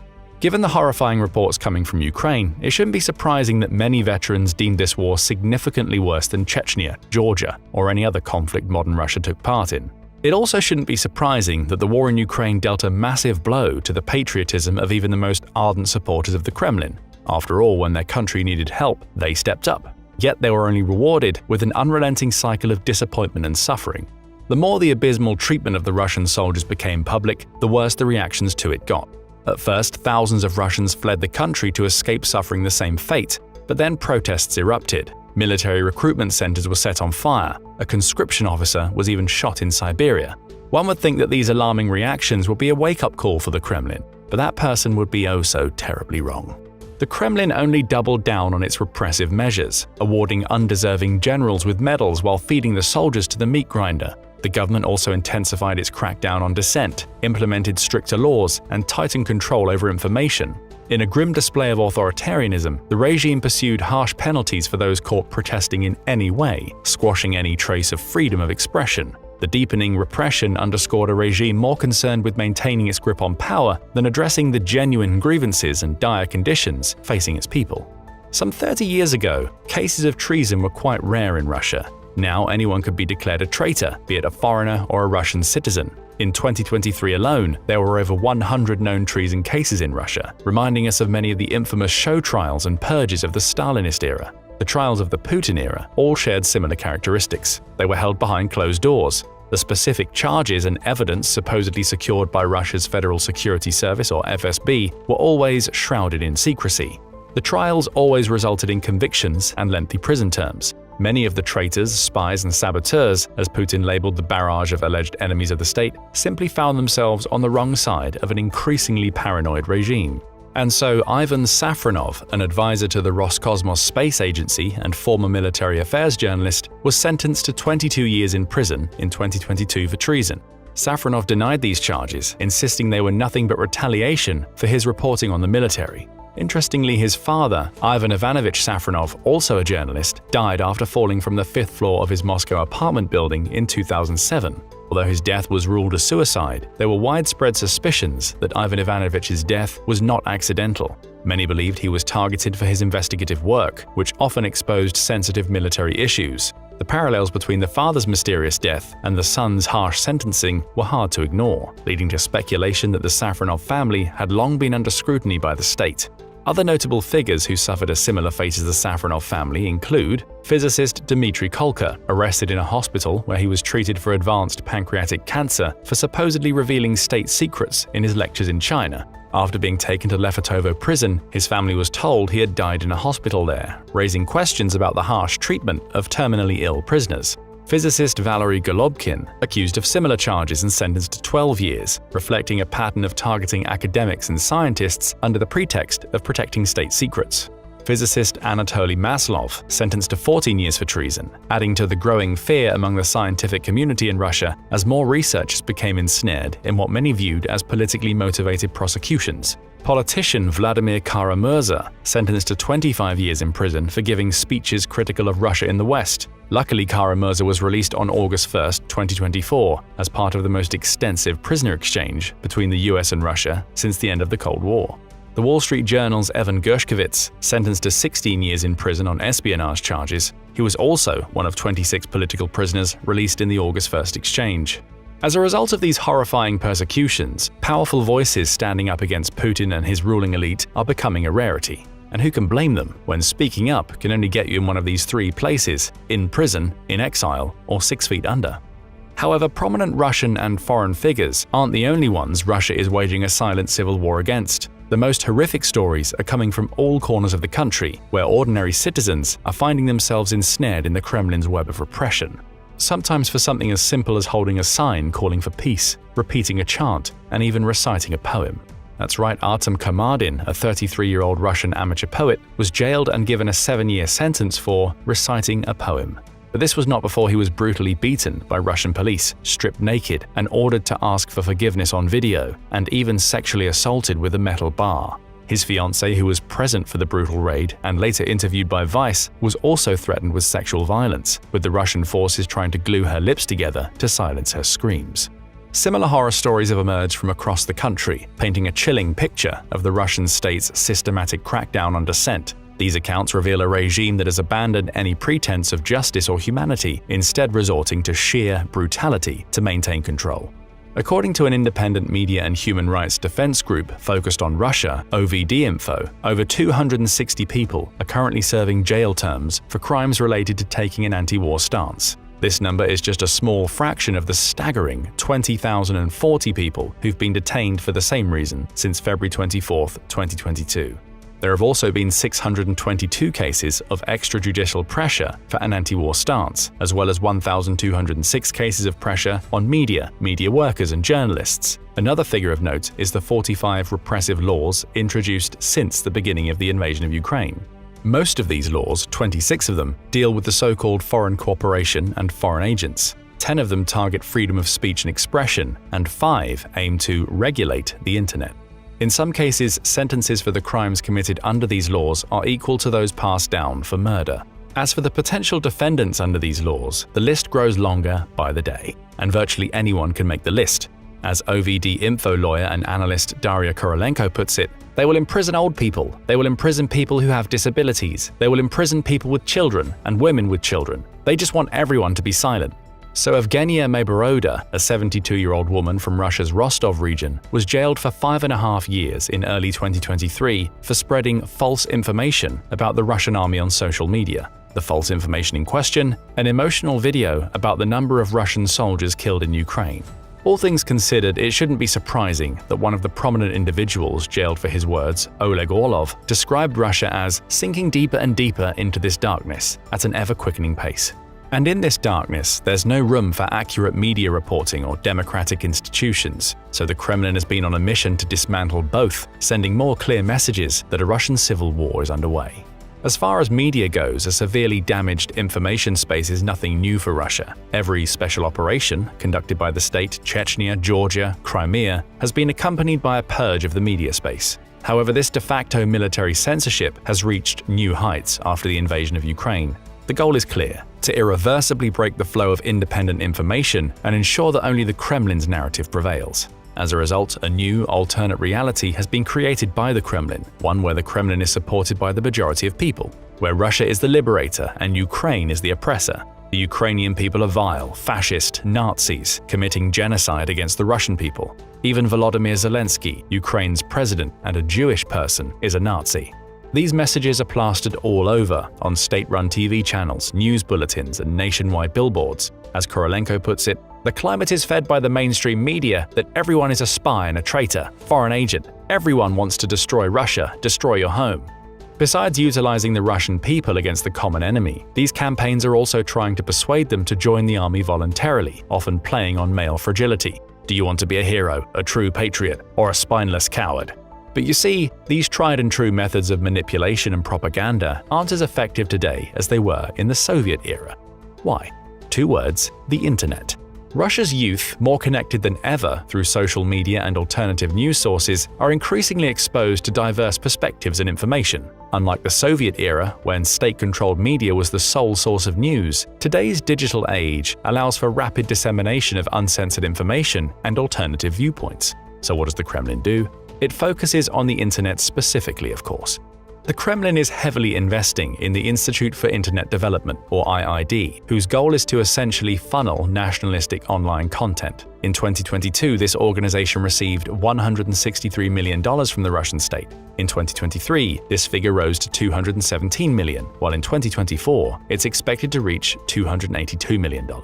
All the online shows produced by the IRI are designed to reinforce the Kremlin's narrative and suppress dissenting views. These productions are aimed at saturating the digital landscape with state-approved content, trying to counteract the influence of independent and foreign media, which are desperately trying to show the Russian people the true cost of the war.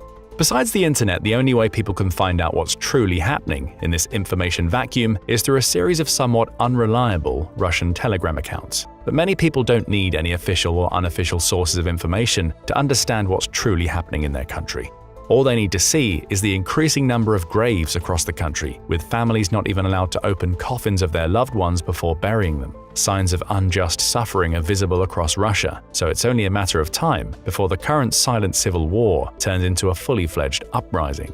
This possibility is only further supported by the pace at which Russian people are losing trust in the legitimacy of government institutions and the rule of law in Russia. The 2024 Russian presidential elections are the perfect example of this. After 3 days of voting, Putin reportedly won over 88% of the vote, getting re-elected as president for an unprecedented fifth time. In another drastic step away from democracy, Putin made amendments to the Russian constitution in 2020 to allow him to remain in power, potentially until 2036, when he would be 84 years old. Although Putin's victory was a foregone conclusion before the first ballot was even cast, the sheer scale of electoral fraud and manipulation was still astounding.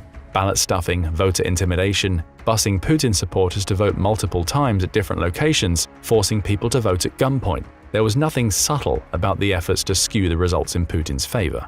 Of course, there were still protests against the inevitable outcome. Thousands of Russians agreed to vote at noon on Sunday, thus symbolically supporting the late pro-democracy activist Alexei Navalny, who endorsed the Noon Against Putin plan on social media before he died. Others showed their discontent by spoiling their ballots and writing Navalny's name on them. Speaking of Navalny, many believed his death to be the conclusive phase of the country's regression toward authoritarian rule. Once Navalny, Putin's most prominent critic, was killed in February 2024, there was no going back. As Akunin explains it, by killing Alexei Navalny, they lost the last chance of trying to pretend that they were decent, law-abiding. Violence has now become the central pillar of the Russian state, and no matter how the war in Ukraine ends, the trajectory of the Kremlin's authoritarian regime seems unalterable. As long as the Kremlin is fighting its own people, violence won't dissipate from Russia. With this in mind, a question instantly arises. Will this silent civil war grow into an all-out uprising? Quite possibly. Although the country's regime's brutal tactics are aimed at preventing this, they might just push the ordinary Russian people over the edge, thus having the opposite effect. After all, Russia was already on the brink of a fully fledged civil war in June of 2023. This is when the infamous Wagner Group rebellion took place, checking all the boxes for an impending civil war. A fragmentation of security forces, loyalty shifts, the rise of armed groups' activity, escalating civil unrest. Prior to the rebellion, Yevgeny Prigozhin, the leader of the Wagner Group, a private military company whose fighters have taken part in brutal conflicts all over Africa and the Middle East, openly and publicly criticized the Russian leadership for their poor handling of the invasion and inadequate support for the troops. He reported news straight from the front lines, earning international recognition. While Prigozhin's true motives can be debated, one thing was for certain: he showed the true state of the Russian military and its leadership. He labeled the Russian parliament members as useless, saying they should be the ones to go to the front first. Prigozhin didn't mince his words when talking about the commanders of the Russian army too, proclaiming they should be sent to the front barefoot with just a submachine gun. He particularly taunted Russia's former Minister of Defense, Sergei Shoigu, calling him lazy and blaming him for the unnecessary full-scale invasion of Ukraine in 2022. According to Prigozhin, the invasion of Ukraine was launched because Shoigu and his oligarch friends became greedy for more Ukrainian territories, causing them to push the Russian military into a pointless war that took hundreds of thousands of their lives. Prigozhin's message was clear: the evil brought by the military leadership of the country must be stopped. So he set out to do just that. Insults and call-outs turned into a full-blown rebellion in June 2023, when Prigozhin and 25,000 of his Wagner Group forces launched an unprecedented armed insurrection against the Kremlin. They started by seizing Rostov-on-Don, a Russian city a couple of miles from the Ukrainian border. Prigozhin posted a video of himself in the courtyard of the Southern Military District headquarters in the city, dispelling any doubts about his intentions. Interestingly, even on the eve of this insurrection, Putin reportedly didn't believe that it would ever actually happen, showing just how disconnected he'd become from the internal dissent brewing within his ranks. His disbelief underscored a dangerous complacency, allowing the rebellion to gain momentum and catch the Kremlin off guard. The Wagner Group rebellion was characterized by a rapid and audacious march toward Moscow, Russia's capital, seizing some military and administrative installations along the way.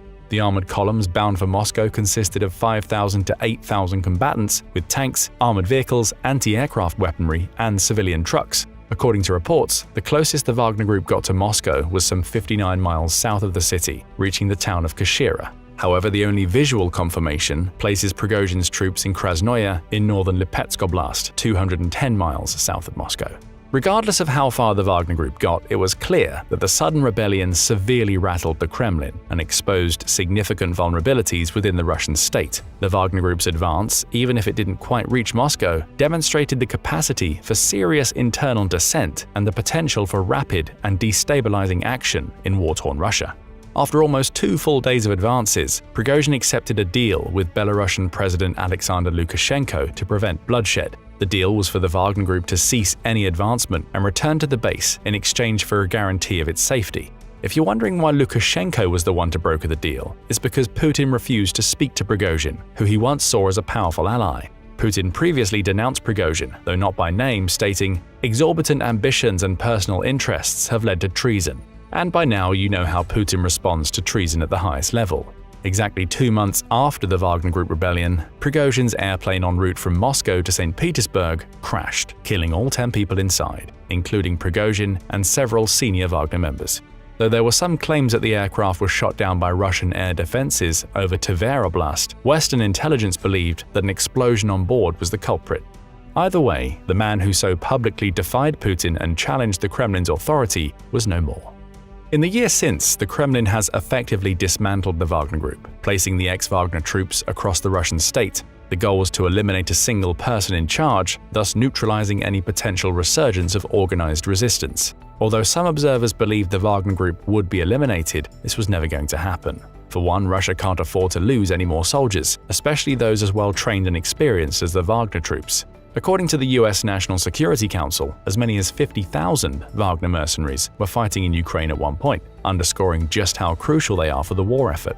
But also, the Wagner Group has historically been incredibly important for the Russian state, both geopolitically and economically, making it an invaluable asset beyond the war in Ukraine. With the dismantling of the Wagner Group, it's safe to say that no potential Putin adversary is strong enough to consolidate power and challenge his grip on the Kremlin, for now at least. Given how fast Russia is fracturing into power blocks and how seemingly willing the Kremlin is to target its own people, the situation in Russia remains volatile, and that's the understatement of the century. But what do you think? Is Russia inevitably heading for a full-scale civil war once its citizens finally reach a breaking point and rise against the regime's oppressive tactics? Or will the Kremlin's heavy-handed control and strategic dispersal of dissenters prevent such a scenario from unfolding? If you're an affluent citizen in a mafia state, when would you think it's time to pack your mob boss off to a comfortable exile, preferably in the middle of nowhere? For Russia's oligarchs, the time to act against their don might be coming soon. But why? When the war in Ukraine began, Western experts hoped that military defeat and pressure from economic sanctions would inspire action against Putin on the part of Russia's affluent elite. Russia might be a dictatorship, but even dictators need to keep their supporters happy. In the initial days after sanctions were put in place, such as on the SWIFT financial system, Russia's currency, the ruble, cratered, and the Russian economy shrank by about 1.2% in 2022. It rebounded in 2023 though, as Russia exploited new energy trading relationships with countries like China, India, and Turkey, which wanted to take advantage of bargain prices for Russian oil and gas. Growth in 2023 was about 3.6%. Russia also experienced 4.7% growth in the first 2 quarters of 2024. The ruble, meanwhile, rebounded from its low of a 142.6 to 1 exchange ratio with the US dollar on March 7, 2022. Although it never sustainably recovered to pre-war levels, it was generally trending toward them through 2024. Russia's economic growth and incremental gains on the battlefield were enough for Putin to be re-elected as the president of Russia earlier this year, with a totally legitimate 88% of the vote, conveniently the highest he had ever received in the 5 times he contested the office. At this point, it's best to remember that Putin's new best friend, Kim Jong-un of North Korea, holds ceremonial elections too. Russia's electoral ceremony came at the time when Ukraine's morale and foreign aid were at a low point and its ammunition shortages were at a high point. But things have changed significantly since then. The West has ramped up its military aid and loosened some of the restrictions on Ukraine's use of long-range weapons, such as the Storm Shadow and ATACMS missiles against targets in Russian territory. There's more. Russian casualties ballooned during the summer as Ukraine's new weapons and ammunition made its meat grinder tactics even costlier. As the Russian military ground its way forward in eastern Ukraine, it suffered enormously. Ukraine inflicted 70,000 casualties between May and July, a rate of about 1,000 per day, and roughly a tenth of the total number of dead and wounded Russia had suffered throughout the entire war. Despite these casualties, Putin did not issue another mobilization order, even though he is in desperate need of more manpower. Why? Because he likely understands that it would be a bridge too far, even for him. Most of the soldiers on the front come from Russia's poorer, minority and outlying populations. However, these areas have already suffered heavy casualties and are under stress since many of the military-age men have already been drafted. An additional mobilization order would need to be broader in its scope. It would likely need to include men from Moscow and St. Petersburg, since they're Russia's largest cities. Russia's elites might be able to overlook the destruction of military-aged populations outside of their country's European heartland, but they are not willing to shoulder the costs of the war themselves. Putin understands this and has taken great care to avoid shifting the costs of the war onto the affluent populations of Moscow and St. Petersburg. That policy has forced him to be creative when it comes to getting manpower. Such methods have included the recruitment of foreign troops from Africa, coercing foreign students studying in Russia to sign up for military service, lest they face deportation or imprisonment, and even human trafficking, where Russian agents trick men from India and other Southern Asian countries into taking fake jobs that then require military service. Russia's elites were fine with all of this. But something changed in August, something which caused the ruble's value to start collapsing again, something which exposed them to the consequences of the war. On August 6th, Ukraine began its incursion into Russia's Kursk region. Poorly trained conscripts guarding the border areas were completely unprepared and surrendered. Fortifications that were supposed to have impeded the movement of hostile troops proved useless. The uselessness of fortifications supposedly similar to the ones that had successfully stopped Ukraine's offensive into Zaporizhia in 2023 likely came because the work was done improperly. This time around, corrupt Russian officers took the allocated money for themselves instead. The result was sloppy construction. In May 2023, a small force of pro-Ukrainian Russian fighters held territory in the border Belgorod region for several days before withdrawing. This Belgorod raid signaled the weakness of Russia's border defenses and caused significant chaos on the Russian home front. Despite this, Russia appears to have waved it off, believing it could never happen again. Ukraine took advantage of this belief and decided to launch a much bigger raid now. The offensive into Kursk and Belgorod regions has seen Ukraine occupy much more territory in Russia. Seizing territory in Russia has also given Ukraine's weapons longer reach. It may not be able to use Storm Shadows and ATACMS, but moving forward has given Ukraine's shorter-range weapons an ability to reach new targets. It also gives Ukraine territory from which to launch further drone attacks, sometimes at long ranges. Ukraine has now accumulated a lot of experience in launching drone attacks against important targets in Russia. A recent example occurred in June, when a drone attack damaged one of Russia's precious Su-57 fighter jets. Ukraine has also launched attacks on Moscow. Now that Ukraine occupies territory in Russia, those attacks are hitting higher-value targets. Long the victims of Russia's attacks on its civilian energy infrastructure, Ukraine gave Russia a taste of its own medicine on September 1, 2024. Ukrainian drones hit a power plant near Moscow on that night. Ukraine has also captured or targeted oil depots and refineries. These energy sources are not only important for Russian civilian life, they are the backbone of Russia's economy. Oil and gas accounted for 22.4% of Russian exports in 2021 and 30 to 50% of its federal budget over the past decade before the war. The damage to these facilities is a reason why the ruble tumbled following Ukraine's incursion. The attacks also came at a bad time for Russia. It's about to get cold there, and Putin will need to ensure the power stays on to heat homes. A harsh winter in Moscow because of Ukrainian attacks on Russia's energy infrastructure is a sure way to create more discontent at home. Putin may be willing to lose over 1 million men to achieve his objectives in Ukraine, but as we know by now, he is not willing to subject the residents of Moscow and St. Petersburg to the war's harsh effects, whether directly or indirectly. That's why exposing elite Muscovites to the cost of the war is one of Ukraine's goals. President Zelensky has requested clearance to use long-range missiles against military targets near the Russian capital as part of demonstration attacks. To make matters even better for Ukraine, the Russian territory it now holds can be used as a relatively secure base to launch these attacks. This area is relatively secure because Putin cannot easily bomb it. Doing so means attacking his own country's civilian population. He might not care about deliberately attacking civilians in other countries like Ukraine and Syria, but when his own power is threatened, it's not a move he's keen on making. Putin may have something else to worry about too. On July 28th, he attended a naval parade in St. Petersburg. Ukraine allegedly had the knowledge and means to assassinate him that day. And Zelensky mentioned last November that if the chance arose, his country's military had every right to take it. The Ukrainians would, however, need American weapons to do the job. Washington refused this, allegedly on a call from Russia's new defense minister, Andrei Belyusov, to the United States Secretary of Defense Lloyd Austin. However, Ukraine also let this information leak, demonstrating that they had the ability to act against him. In response to the incursion of Russia, Putin has had to reshuffle troops from the occupied territories in eastern Ukraine. He has also moved air defense systems from areas near the front line toward Moscow and the Kremlin. Tellingly, he's also moved them to Sochi, where he conveniently has a vacation home. Russia might be suffering from its largest invasion since World War II, but at least he feels safe.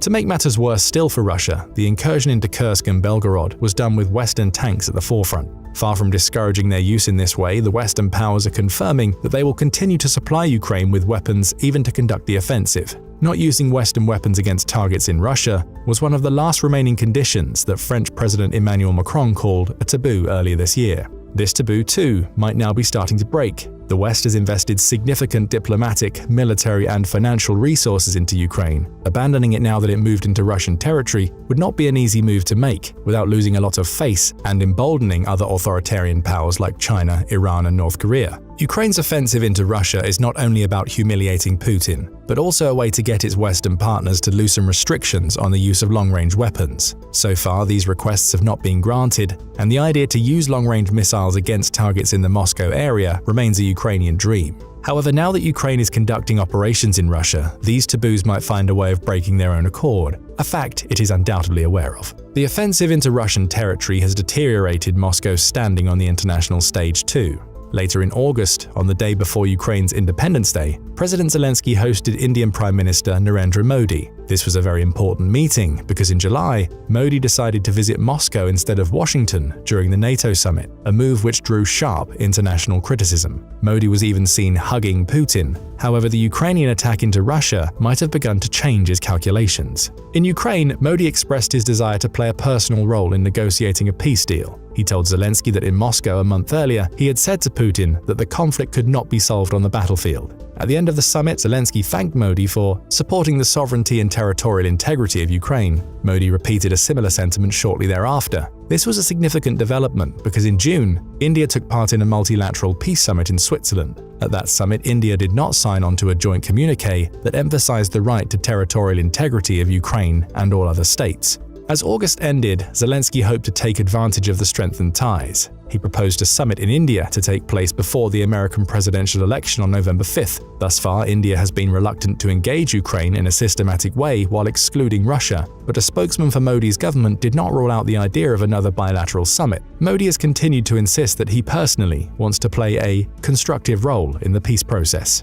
The strengthening of Ukraine's relationship with India would be significantly to Russia's disadvantage. Indian purchases of Russian energy have been crucial in preventing the latter's economy and currency from collapsing. In July 2024, at least, India overtook China as the largest purchaser of Russian energy. This is not a relationship that Russia can afford to see deteriorate. It likely isn't a coincidence that the ruble tumbled as Modi expressed his support for the territorial integrity of Ukraine. Responding too aggressively against the Ukrainian incursion also risks another critical relationship for Russia: the strategic partnership with China. Putin's potential resort to nuclear weapons, which has scared some policymakers in the West from providing Ukraine all the equipment it wants, will be increasingly revealed to be a hollow threat the longer Ukrainian troops occupy territory in Russia. China has insisted that no nuclear weapons should ever be used in the conflict. Ukraine and the West have long been upset with China for its passive attitude in regards to the war, but this is the one consistent policy that it's maintained since the invasion began. Because Russia is dependent on Chinese energy purchases and parts for its military equipment, it cannot afford to alienate Beijing. Ukraine's continual demonstration that it can hold territory in Russia,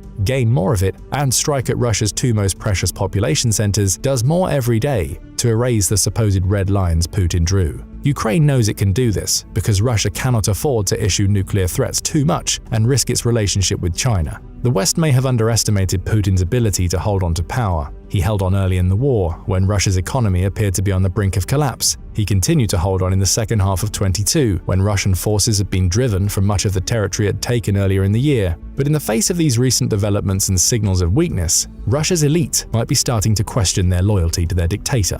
The deceased Yevgeny Prigozhin, the former leader of the Wagner Group, caused quite the stir in June 2023 when he rose in revolt against Putin and the then Russian Defense Minister Sergei Shoigu. Wagner took control of the important supply hub of Rostov-on-Don before coming close to Moscow and backing off thanks to a deal brokered by Belarusian dictator Alexander Lukashenko. Prigozhin conveniently died in a plane accident a few months later. The swift end of the mutiny reinforced Putin's power in the short term, but he was strangely absent during the crisis. This absence and the seeming need for Lukashenko to end the revolt might have planted a seed of Putin's weakness in the minds of Russia's ruling elites. Those seeds were dormant when Russia appeared to be succeeding, but things are now different thanks to Ukraine's continued holding of Russian territory. There will be significant military, economic, and geopolitical consequences that come with this new reality. The inability to quickly expel Ukrainian troops from the Kursk and Belgorod oblasts has signaled much greater weakness on Putin's part than was the case a year ago when Ukraine's counteroffensives in Zaporizhia and Donbass were stalling. Now with Ukraine in Russian territory and the ruble in trouble again, there are more signs of trouble at home. The first sign has already materialized. A man named George Zakrevsky made news on August 14th. Zakrevsky is the leader of another Russian private military company called Paladin. Before that, he served in the KGB and the Soviet Army. During that time, he was involved in activities that are still classified. Paladin might not be as famous as the Wagner Group, but the unit has similar experiences. It's seen action in Africa where it protects strategic objectives. As a loyal instrument of Russian foreign policy and a fellow KGB man, Zakrevsky does not appear to be the type to turn on Putin, but he did just that in a call to action last month. Our country is not just on the brink of disaster or already right next to it. Our country is already in trouble. In big trouble. Drones are flying all over central Russia, right up to Moscow and St. Petersburg. They even attacked the Kremlin. Our Black Sea fleet is being pushed out. It's being pushed out as if we are not a great power with a great fleet, but some third-rate country. Our air force is practically not working because it's also being pushed out. We are standing in the same positions that we took more than 2 years ago, and partly in those to which we retreated. The population is dying out, becoming impoverished, drinking itself to death. No one cares. All they have time to do is bring in migrants. And all this was done by the so-called president, the great Putin. After a lengthy denunciation of corrupt and incompetent officers in the Russian army, Zakrevsky concluded, "To those who are in the trenches, you know very well what kind of indecency is happening there right now. You know very well the faces that are mocking you and your relatives. We call on everyone to join our union to save our country." Zakrevsky took a big risk in denouncing Putin, and even more so for issuing a call to action against him. His words were supposedly spread widely to Russia's elites and likely came only because he knew that some of his peers in the military and civilian spheres, at least privately, shared his feelings. Russia is a country with a history of regime changes in the wake of wars not going well. The loss in the Russo-Japanese War nearly toppled Tsar Nicholas II. The Russian front collapsed in World War I and resulted in 2 revolutions that ultimately led to the Bolshevik takeover of the country. Putin faces a dilemma that wielders of tyrannical power have faced throughout history. They used cutthroat methods to acquire and maintain power, often requiring the assistance of cutthroat allies who have an interest in seeing the regime's continuation. However, the man at the head of this regime can only ensure his own survival by catering to these interests. If they feel that their interests are no longer being served, the mobsters will turn on their boss, who will be left hoping that comfortable retirement will be the worst thing that happens to him. The longer Ukraine continues to hold territory in Russia, the more likely it will be that things go wrong for Putin far beyond the front lines. More military reserves mean more casualties and a demand for manpower in Russia, which can only be answered through more conscription, by taking troops off the lines in Ukraine, or both. Ukrainian successes and Russian failures on its own soil also increase the likelihood that Ukraine will be able to use Western weapons against military targets near Moscow and St. Petersburg, as Western leaders increasingly realize Putin's threats are bluffs. Meanwhile, more shows of Russian weakness mean a higher likelihood of states that had once been amenable to Russia, like India and China, begin to reassess their interests. The more all of these things go wrong at once, the weaker Putin becomes internally. At some point, the machinery keeping him in power will decide that it's losing more than it's gaining. It's unlikely that Ukraine will be able to defeat Russia outright on the battlefields of eastern Ukraine, and vice versa, but all wars are political affairs first and foremost. If Putin loses political power, Ukraine wins. It seems that the Ukrainians have calculated that this is their best strategy and have taken action accordingly. If it only took weeks of having boots on the ground in Russia to topple one of the regime's dominoes, Kyiv might have a good reason to be optimistic about broader gains for every inch of ground it takes on Russian soil. What do you think is coming next in Russia as Ukraine continues its operations in Kursk and Belgorod? What military, political, economic, and diplomatic consequences its continual presence there bring? At the time of this video's creation, Russian President Vladimir Putin's special military operation in Ukraine has raged for nearly 2.5 years. It's an operation that was meant to be completed in weeks, with the storming of Kyiv resulting in the glorious raising of Russia's flag as Putin claimed a former Soviet territory. That isn't what happened. Instead, Ukraine fought back the initial Russian advance before finding itself allied with practically every Western nation, receiving consistent military aid that's allowed it to bog down Russia in a war of attrition. Putin didn't expect this. Russia didn't expect it either. Today, Putin faces the very real prospect that he will lose a war that he believed he would win easily. But even beyond that, Russia stands to lose even if it's successful in Ukraine. How could that be possible? To explain, we must first consider the situation that Russia finds itself in as it continues to fight in Ukraine, and what that situation means for Russia as a geopolitical entity regardless of the outcome. First, let's look at the practical aspects of the current war and how Russia is edging closer to losing it. That may not be apparent at first glance. Despite being confronted at every turn, Russia has made territorial gains in Ukraine.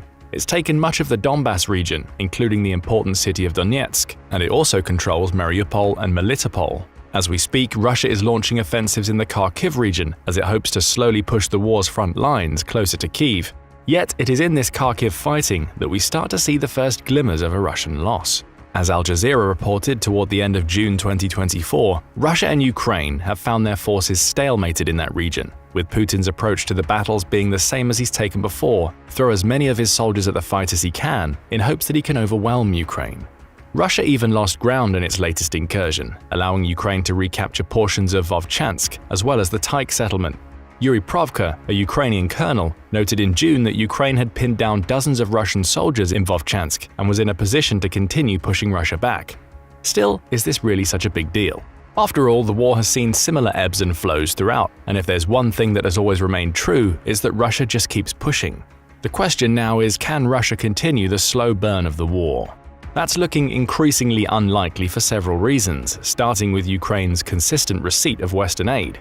In April, the US Congress approved the delivery of a further $61 billion in military aid to Ukraine, which adds to the many billions it's also received from its European allies. However, June 13th brought even better news for Ukraine. It signed several long-term security agreements with powerful nations at the G7 summit. Specifically, it has a decade-long agreement with a new ally in Japan, which has already committed to delivering $4.5 billion in military, financial, and humanitarian aid to Ukraine in the second half of 2024 alone. As for the other 10-year agreement, it was signed with the United States. Details aren't currently available, but the headline here is that the US is committed to supporting Ukraine for at least a decade. There is even a word that NATO's Secretary General Jens Stoltenberg is considering making it compulsory for all NATO members to deliver aid to Ukraine, ensuring the aid remains reliable and large-scale. Other aid is coming in the form of loans, with the G7 summit also providing the opportunity for the US to offer a $50 billion loan secured by the interest being earned on over $300 billion in frozen Russian assets. All of this points to a war that's going to be dragged out even longer, and the longer the conflict goes on, the less likely a Russian victory will become. Desperation is creeping into the Russian approach, which is demonstrated by Putin's attempt to form his own alliances. Nowhere is that more evident than in the June 2024 signing of a defensive pact between Russia and North Korea. Writing for The Guardian, Johns Hopkins University historian Sergei Radchenko points out that such a pact is a sure sign of desperation in Putin. With Russia's vaunted military machine having been proved something of a paper tiger by the Ukrainians, there is an implied humiliation in shopping around for weapons in places like North Korea, a disdained client state at the best of times. Putin finds himself seeking solace in the arms of another geopolitical pariah, with that move likely to lead to more sanctions being placed against both states. Radchenko also notes the North Korean pact will likely damage Russia's relationship with South Korea, a country he claims is a reluctant sanctioning nation and something of a weak link in the united front much of the West has taken against Putin. The message here is that Russia is actively damaging its long-term future by making a deal with the geopolitical devil. Through a collective defense pact with North Korea, Putin showcases his desperation as he looks for somebody, anybody, with which to align as he continues his special military operation. He landed on a geopolitical pariah to help him confront a Ukraine that is not only securing long-term Western support, but is also now gaining support from countries like Japan. Why has Putin become so desperate? The pact with North Korea hints at another problem that could cause Putin to lose the war in Ukraine. Russia is running out of equipment. Putin himself said as much in June 2023 when speaking to a collective of pro-war bloggers in the Kremlin. These bloggers have proven essential to Russia's propaganda machine, yet Putin seemed comfortable in telling them that Russia has experienced shortages throughout the war. During the course of the special military operation, it's become clear that there are shortages of many things: precision-guided munitions, communications equipment, aircraft, drones, and so on. We have them, but unfortunately, we don't have enough of them. Ukraine's Ministry of Finance, or Minfin, demonstrates why Russia is in this position. It claims that Russia has lost a staggering 8,123 tanks, 14,712 artillery systems, and 15,583 armored vehicles between the war's beginning and July 3, 2024. Ukraine has also destroyed 28 Russian ships, a submarine, and 360 of Russia's planes. Of course, Minfin's figures may be tinged with bias as they come directly from Ukraine, but even if they're exaggerated, the fact is that Russia has expended a lot of its stockpiles due to being dragged into a war of attrition. Putin's own admission that Russia is struggling to keep its troops supplied spurred the ramping up of manufacturing in Russia. But even with that, the Russian army isn't getting what it needs. In February 2023, the BBC quoted several Western officials who claim that Russia faces extreme challenges in not only sourcing military equipment, but also getting the materials it needs to build more. One of those officials highlighted the impact of sanctions on Russia. Sanctions are hitting the Russian military-industrial complex hard, causing severe delays and increasing costs. An inability to access Western components is undermining Russia's production of new systems and repairs of old systems, with long-term consequences for the quality of weapons produced. The same official claims that Russia is now requisitioning equipment that was intended for delivery to other countries, meaning it's damaging relationships with its buyers in order to keep itself stocked. The situation is so bad that Russia may only have a one-year reserve of weapons available as of April 2024. That's according to David Axe, a journalist, filmmaker, and Forbes contributor, who points out that Russia is losing between 800 and 1,000 people daily in Ukraine. According to Axe, Ukraine is on track to kill 300,000 Russian soldiers by the end of 2024, which could potentially cripple the Kremlin's efforts to mobilize more soldiers during the year. Axe also notes that Russia's production, even in its ramped-up state, isn't sustainable. He says the country is producing between 500 and 600 new tanks annually, but is losing close to 1,000, more if Minfin's figures are accurate, per year. The gap between production and losses is so large that Russia has been forced to resort to using mothballed Soviet-era equipment to keep its troops supplied. No matter which way you look at it, Russia faces a severe equipment problem. It's fighting against a resurgent Ukraine that's receiving more military aid, as well as promises of aid to come, at a time when its own stockpiles are running low.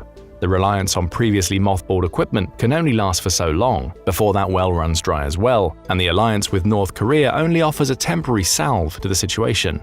If Russia is to win, it needs to find more reliable sources of military equipment.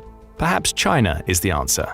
Often seen as an ally to Russia, partially thanks to both countries being involved in the BRICS economic group and sharing similar anti-West rhetoric, China seems like a natural ally to Putin. There are also plenty of claims that China is covertly assisting Russia in its war against Ukraine, with some of the most recent claims coming from a July 2024 report in Bloomberg. That report claims that China and Russian companies are working in tandem to develop attack drones similar to the Iranian drones Russia is already using in Ukraine. Still, it's telling that Putin signed a cooperative defense pact with North Korea rather than China. The reason is that Russia has never really been able to rely on China for support. Part of the reason for this is that mistrust has always been the driving force in the relationship between China and Russia. The China Power Division of the Center for Strategic and International Studies, or CSIS, highlights this. Though CSIS notes that Russia and China have indeed strengthened their relationship since the beginning of the Ukraine war, there is a growing power asymmetry between the two. China is a nation on the rise, and one that's rapidly modernizing its military, at a time when Russia is relying on Soviet-era technology to fight its war. Worse yet for China, an increasingly aggressive Russia creates the possibility of an international blowback against Beijing, which is something that China doesn't want as it seeks to walk the line between Russian support and Western trade. That has already almost been the case. In December 2023, US President Joe Biden signed an executive order that threatened sanctions against any financial institutions that enabled Russia to bypass the sanctions placed against it. That was essentially a warning shot to China. Stop enabling Russia, or Beijing will be the next target. In June 2024, a similar warning was delivered to China's small banks, this time with the backing of the entire G7. The result has been that many of China's banks have simply stopped trading with Russia, leaving Moscow increasingly isolated and perhaps explaining why he sought an alliance with North Korea ahead of the far more powerful China. Beijing is simply not ready to throw in with Russia. That's a severe problem for Russia, as China's influence is already massive in the country. As The Conversation pointed out in July 2024, the Chinese yuan accounts for 54% of trades conducted on Russia's stock market, with China also covering around 90% of the imports of electronic components, sensors, and radars that Russia uses to build advanced military hardware. If Russia is isolated from this Chinese supply, as is becoming increasingly likely due to the threat of sanctions, its material and equipment issues will be expounded. Russia will be capable of producing less at a time when it's already not producing enough to support its military. So Putin is left to form alliances and purchase weapons from North Korea and Iran, countries that are also subject to damaging sanctions. As for China, it's gained so much influence in Russia at a time when it still needs Western markets to support its economy. The Conversation suggests that China is now in a position where it could end the war without ever getting involved. All it needs to do is further cut Russia off economically by refusing to do business with it. So we see that Russia losing the Ukraine war isn't the only example of a conflict that it's on the verge of losing. Moscow is also losing on the wider geopolitical scale. Getting bogged down against Ukraine has allowed other countries to exert a stronger influence over them. China is the obvious beneficiary here, but North Korea is also now in a stronger position thanks to being allied with Russia. As for Putin and Russia, they're slowly giving up long-term power in exchange for short-term gains, which means that even a victory in Ukraine will mean it's lost geopolitical wars elsewhere. Russia only has one outright ally, and it's a country that is as isolated as they are. Russia's economic ties to China also led to a secondary war that Putin was losing, the war to maintain his country's economic strength. According to the Wilson Center, Putin legitimized his power base in Russia during the early 2000s by positioning himself as the leader who led Russia out of economic turmoil. Under Putin, Russia escaped the chaos of the 1990s and established itself as a country that achieved continued growth and stability throughout the 2000s and 2010s. That record, and the goodwill that came from it, is now in tatters. The Wilson Center notes that the Ukraine invasion led to many Western corporations leaving Russia, often selling their assets in fire sales to get out as quickly as possible. Modernity is on the downslide, with Russian manufacturing reverting to poor quality products. Cars are being built without airbags or anti-lock brakes. Western-made planes, both military and commercial, are failing due to lack of parts. Worse yet for Putin, it's the Russian people who are feeling the effects of the Ukraine war the most, as the Wilson Center explains. Russian counter-sanctions on such imports as food have driven up costs for Russian consumers, while Russia's national bank struggles to mitigate the elevated interest rates and plummeting exchange rates resulting from Russian wartime fiscal policies. The Wilson Center also notes that Putin's approach to the war has backfired economically. It says that many of the complaints he directed toward the West prior to his special military operation focused on how he believed other countries were trying to weaken Russia by turning it into a resource colony. That theory has become a reality, though it's not the West that's benefiting from Russia's abundant oil and gas. It's countries like China and India. Both are major buyers of oil from Russia, with both also often paying in the Indian rupee or the Chinese yuan, both unconvertible currencies for Russia in its current state. Even in the face of trade between Russia and China surpassing $240 billion for the first time in 2023, there were clear signs of an imbalance. Russia imports far more from China than China imports from Russia. In essence, Russia has become the resource colony Putin feared it would be as a result of the war. Only the beneficiaries are countries Russia might consider allies. That relegation to resource colony and the power imbalance that comes with it was made clear by China's President Xi Jinping during the 2023 China-US summit in San Francisco. Reporting on the event, William Pomerantz, the director of the Kennan Institute, noted, "Xi proclaimed that the world was big enough for two powers. He made no mention of a third."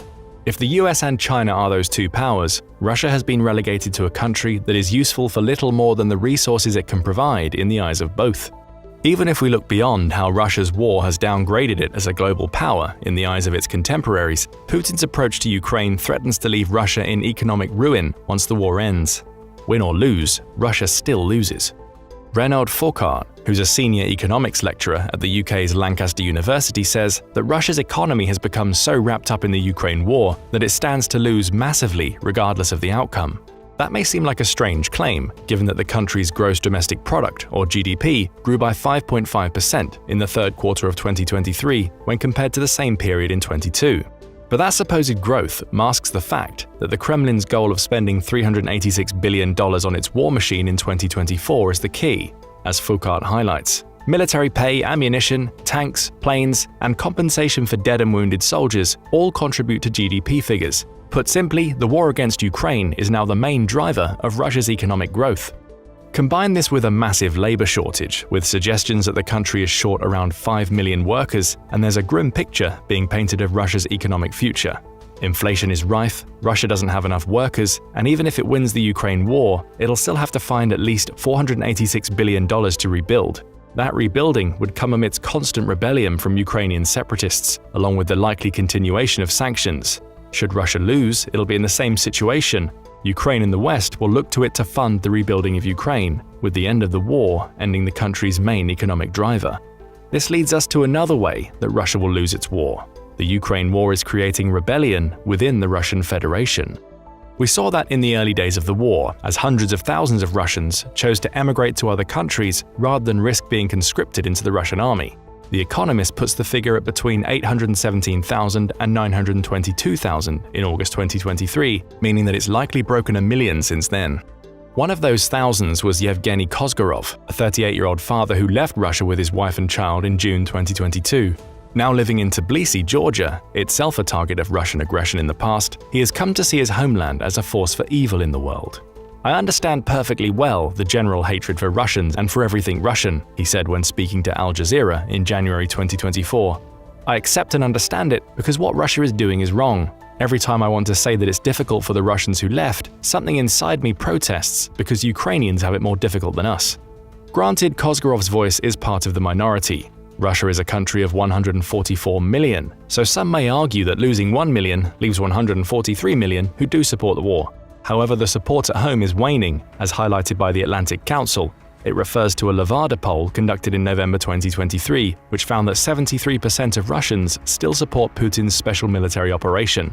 However, the number who offer firm and unquestioned support has fallen from 53% in March 22 to 39% in November 23. Much of that decline in support comes as a result of Russia's younger demographics. The Atlantic Council notes that only 5% of Russians who are 25 or younger consider state TV as an objective source of news. Returning to the war support figures, the resource also notes that just 30% of those below the age of 25 support the war unconditionally, contrasted to 56% of people aged 65 or over. While it would be inaccurate to claim that Putin has lost the war at home for support, there's a definite trend toward younger generations no longer buying what he's attempting to sell. It also shouldn't escape notice that the people who are most skeptical of Putin's war are also the people who are most likely to be conscripted into it. Perhaps a generational war is coming.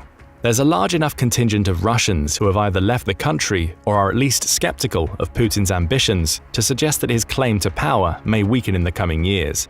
That could happen regardless of whether Russia wins or loses against Ukraine, another no-win situation that Putin has to handle.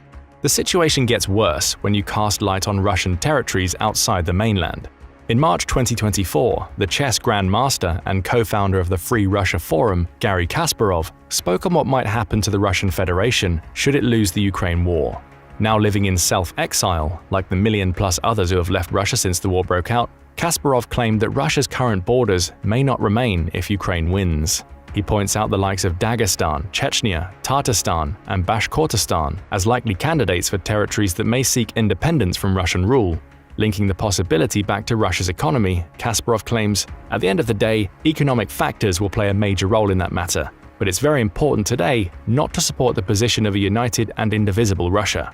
Russia appears anything but united, even if the dissolution of the country is unlikely in Kasparov's eyes. Plus, the territories that he mentions are far from the only ones that may seek independence.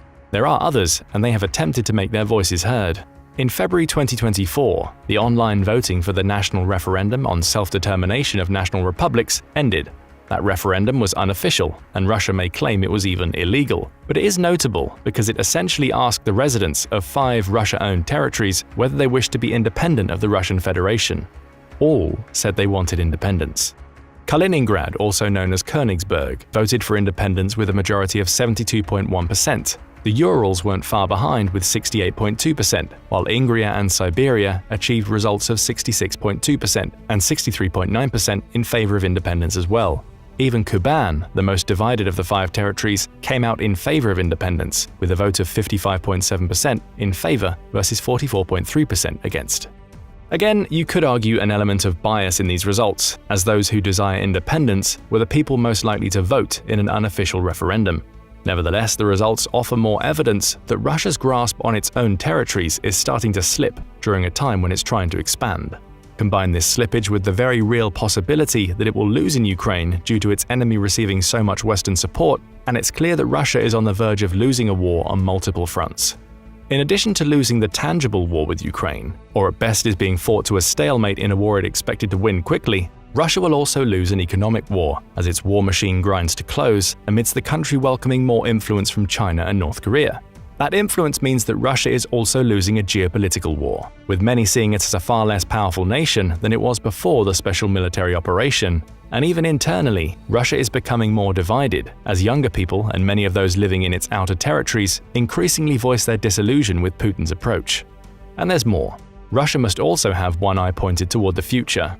In April 2024, Polish Foreign Minister Radosław Sikorski made a speech to the Sejm, the lower house of Poland's national legislature, in which he claimed that any war with Russia waged against NATO would end in Moscow's inevitable defeat.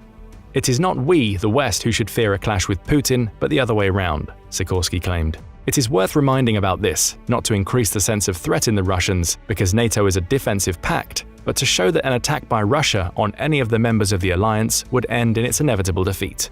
It's difficult to argue against that. Sikorski notes that NATO members collectively have 3 times the military personnel, 3 times the aerial resources, and navies that combined have 4 times the ships.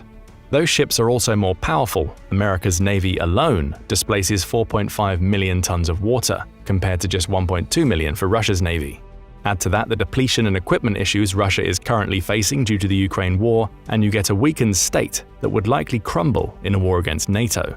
That's a war that Putin and his officials have threatened on several occasions, most recently after the US allowed Ukraine to start using its weapons to attack Russian territory near the Kharkiv border.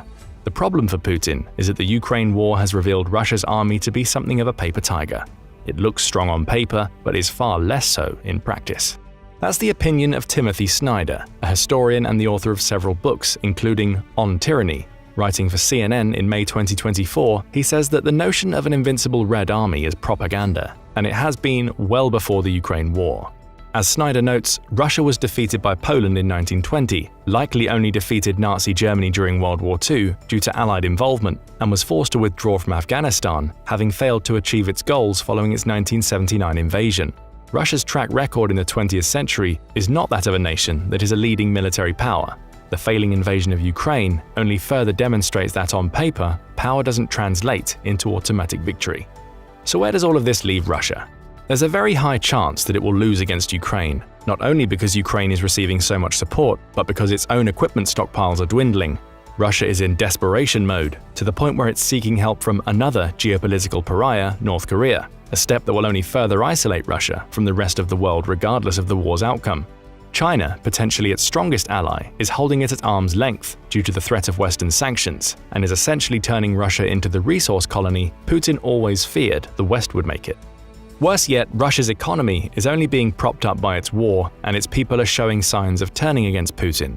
Plus, regardless of the outcome of the Ukraine war, Russia is far from ready to fight against NATO or the many countries it counts as members. Even if Russia takes Ukraine, it's already lost multiple wars. It's lost economically, geopolitically, and in terms of the global view of its strength as a military nation. Taking Ukraine won't help. It'll still be a geopolitical pariah, with the only solution seeming to be to withdraw from a war that threatens to last for many more years. But what do you think? Do you believe that Russia will win in Ukraine? And if it does, will it manage to win the many wider external and internal wars it faces? Or are we watching as a major power continues a slow decline that will leave it a shell of its former self in the years after the war's end? No matter how the war in Ukraine ends, one thing is for sure. Putin will come out of it battered and broken. Reports from August 5, 2024 state the country has lost 579,490 troops in Ukraine since the beginning of its full-scale invasion. Tens of thousands of vehicles, weapons, and resources have also been sacrificed. Russia's economy has been damaged beyond repair, and most importantly, the carefully constructed image of a resurgent superpower has irrevocably shattered, exposing Russia as a shell of its former self. Given these catastrophic and enduring consequences, it's only natural to wonder, would Russia's President Vladimir Putin have pulled the trigger on that fateful February 24th had he known what was in store for his country? The simple answer is probably no. But these consequences are so deeply humiliating that they practically beg another question: what was Putin thinking in the first place? Again, the answer is simple: he thought he would win, and do so with ease at that. But how could he possibly have been so wrong?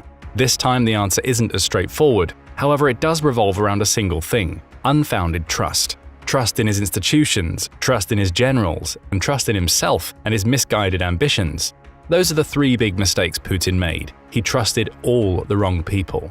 This is the story of how that misplaced trust led Putin to make one miscalculation after another, leaving Russia in ruins forever. Now, before you start feeling too bad for Putin and his blind trust, you should know that he's fully to blame for each and every mistake and miscalculation made in Ukraine. In other words, Putin himself set the stage for his own downfall. His strategic blunders were not mere accidents. They were the inevitable outcome of a deeply flawed approach to governance. To understand the underlying reasons for Putin's three primary mistakes in Ukraine, we must travel back in time, back to the earliest days of Putin's rise to power. Even before becoming president of Russia, Putin made one thing clear: he valued loyalty above all else. In the 1990s, he served as the deputy mayor of St. Petersburg under Anatoly Sobchak, his mentor and former professor. When Sobchak lost his re-election bid by a margin of 1.2% in 1996 to Putin's fellow deputy mayor Vladimir Yakovlev, Putin didn't accept a position in the new city administration. His decision to quit was fueled by one thing alone: his loyalty to Sobchak. Supposedly, when he turned down the gig in Yakovlev's office, he did so with his now infamous quote, "It's better to be hanged for loyalty than be rewarded for betrayal." Though praiseworthy on the surface, this unwavering commitment to loyalty set a precedent for his future leadership style, often valuing blind allegiance over competence and merit. So since the very moment he became president in 2000, Putin gradually started to amass power and ensure it stays unchallenged.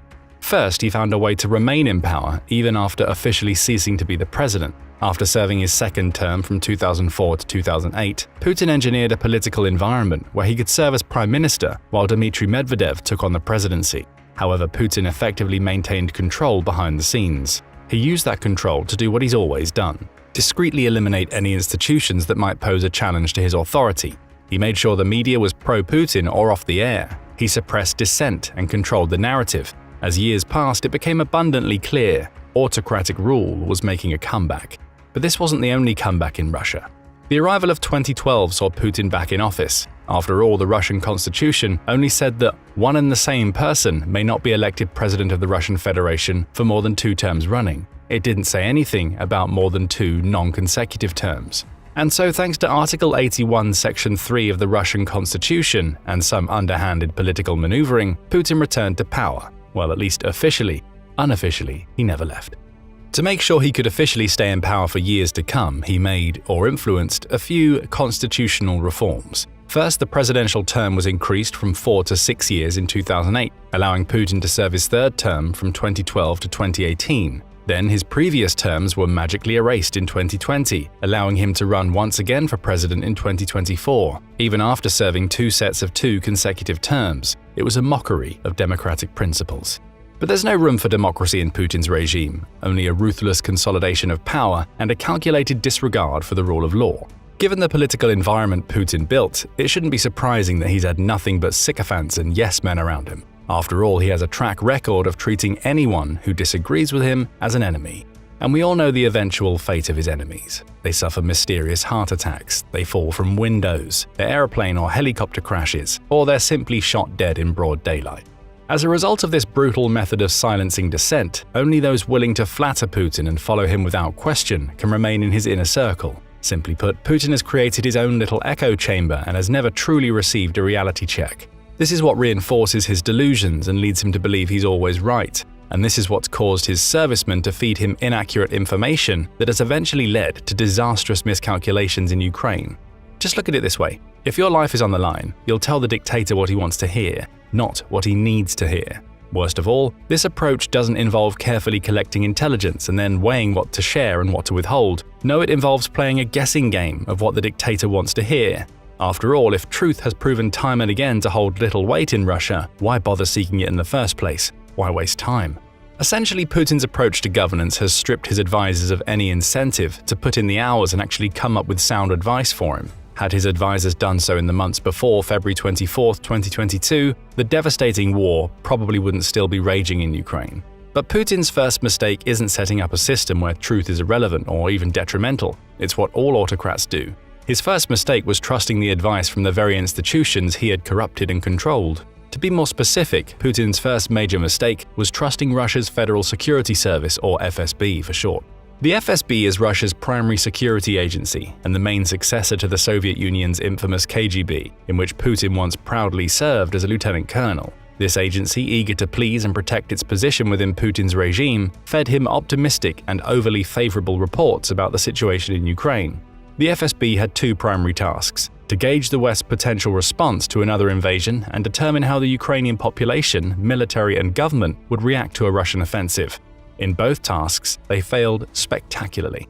As far as the West goes, their mistaken assumption was that it would remain divided and passive, fearing economic repercussions. To the FSB's credit, that's precisely what the West did every time Putin previously flexed his muscles. In Georgia, in Crimea, in Syria, the West's response was tepid at best. When he gathered an army of 70,000 or so to invade Georgia in 2008, all he received was a financial slap on the wrist. When he illegally annexed Crimea in 2014, the West's reaction was mainly focused on sanctions that barely scratched Russia's economy. Sure, the United Nations General Assembly also passed Resolution 58262, with 100 countries in favor of protecting Ukraine's territorial integrity, but that's about it.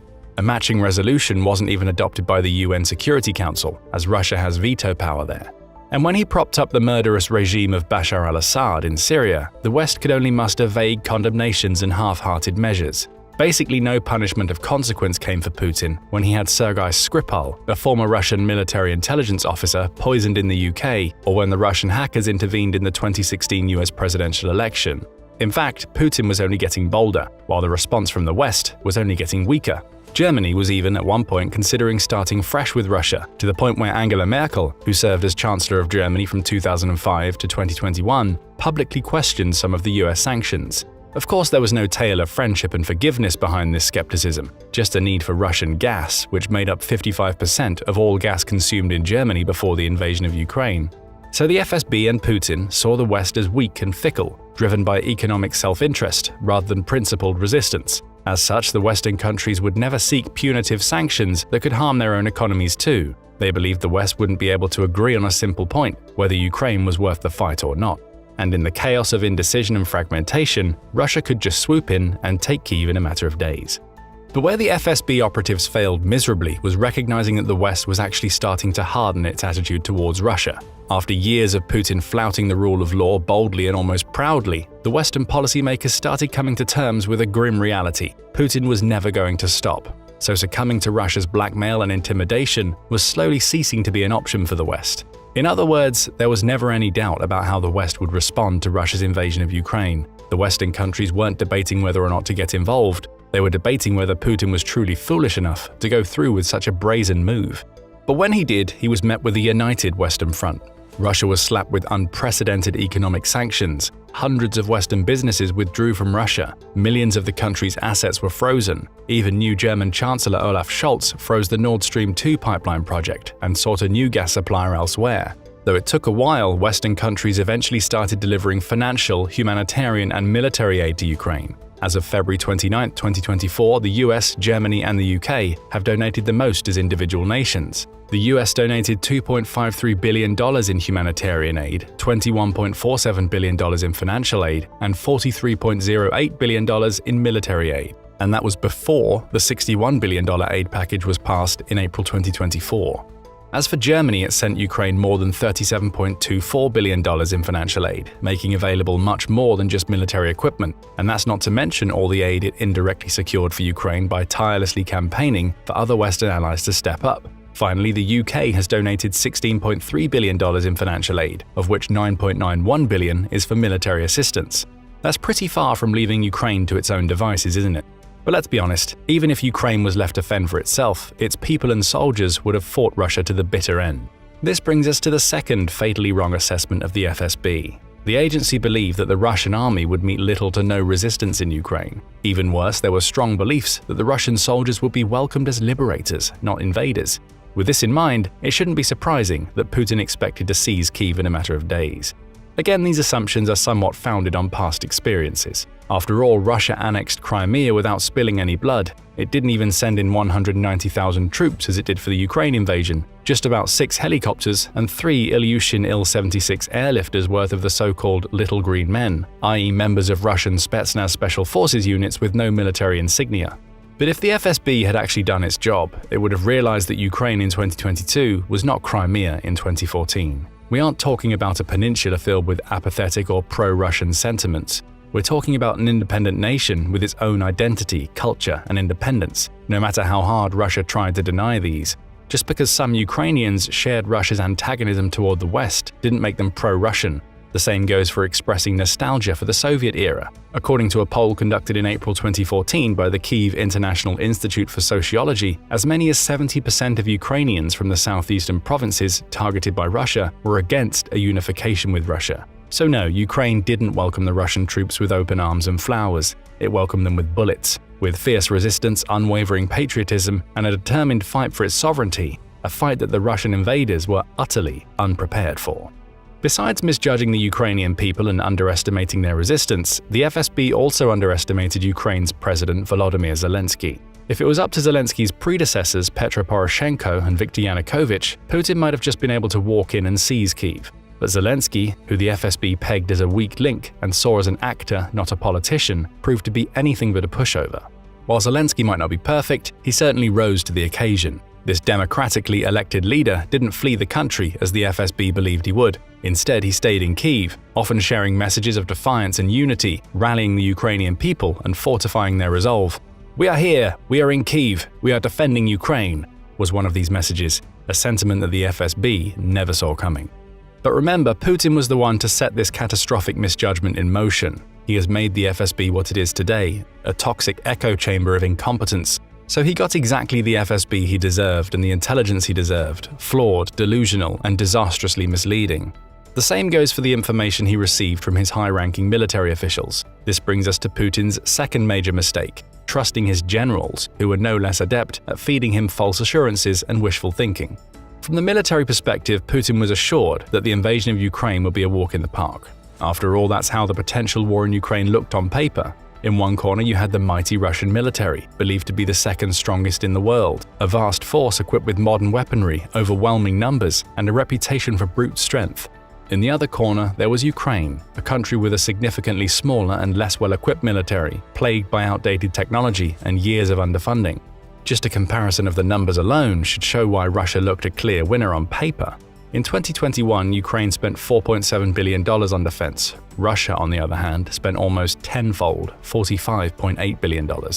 Ukraine had about 196,000 active duty troops and 900,000 reservists. Russia also had 900,000 soldiers, but they were the active duty ones, while their reserves boasted a staggering 2 million people. When marching into Ukraine, Russia sent about 190,000 troops, almost as many as Ukraine had in total. The situation wasn't any different in the equipment department. Ukraine had 3,309 armored fighting vehicles. Russia had 15,857. Ukraine operated 132 aircraft, Russia with 1,391. Ukraine had no submarines, and Russia owned 49. But as the battle for Ukraine began, it became clear that Putin's generals made two blunders. They overestimated the Russian forces and underestimated the Ukrainian ones.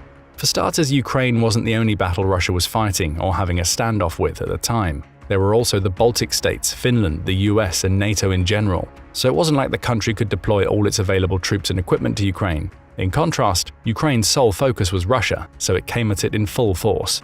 Tens of thousands of Ukrainians of all ages mobilized almost instantly, queuing for hours to join their local defense units. As it turned out, the army that Russia saw as weak and disorganized was actually a collection of heroes ready to defend their homeland with unprecedented unity. Fleeing or surrendering was never an option, and yet that's precisely what Putin was told the Ukrainian soldiers would do in a matter of days, if not hours.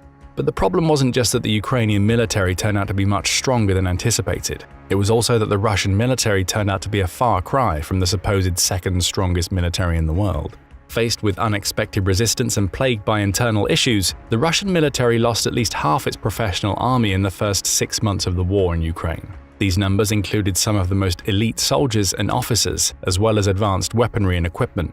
It seems that years of relentless propaganda, extravagant military parades, and rosy forecasts from his generals misled Putin into believing his nation had a world-class military capable of engaging and prevailing in any continental conflict.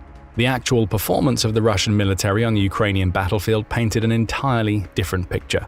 As the US Secretary of State Antony Blinken put it, the Kremlin often claimed it had the second strongest military in the world, and many believed it. Today, many see Russia's military as the second strongest in Ukraine. Again, to be fair, these realizations came later, even for the most seasoned Western intelligence officers. Although US intelligence correctly estimated that the invasion was going to happen, it initially underestimated the scale of the Ukrainian resistance and the Russian military's inefficiencies. Simply put, US intelligence also believed that Kyiv would collapse swiftly. But the US intelligence officers were mistaken, as was Putin and his collection of sycophants. But even if we take Putin's lapdogs out of the equation, chances are the Russian president would still repeat many of the same mistakes. Why? Because he would let himself be blinded by his misguided beliefs and unfounded ambition. And that was Putin's third major mistake, his overconfidence in his infallibility and his catastrophic overreach.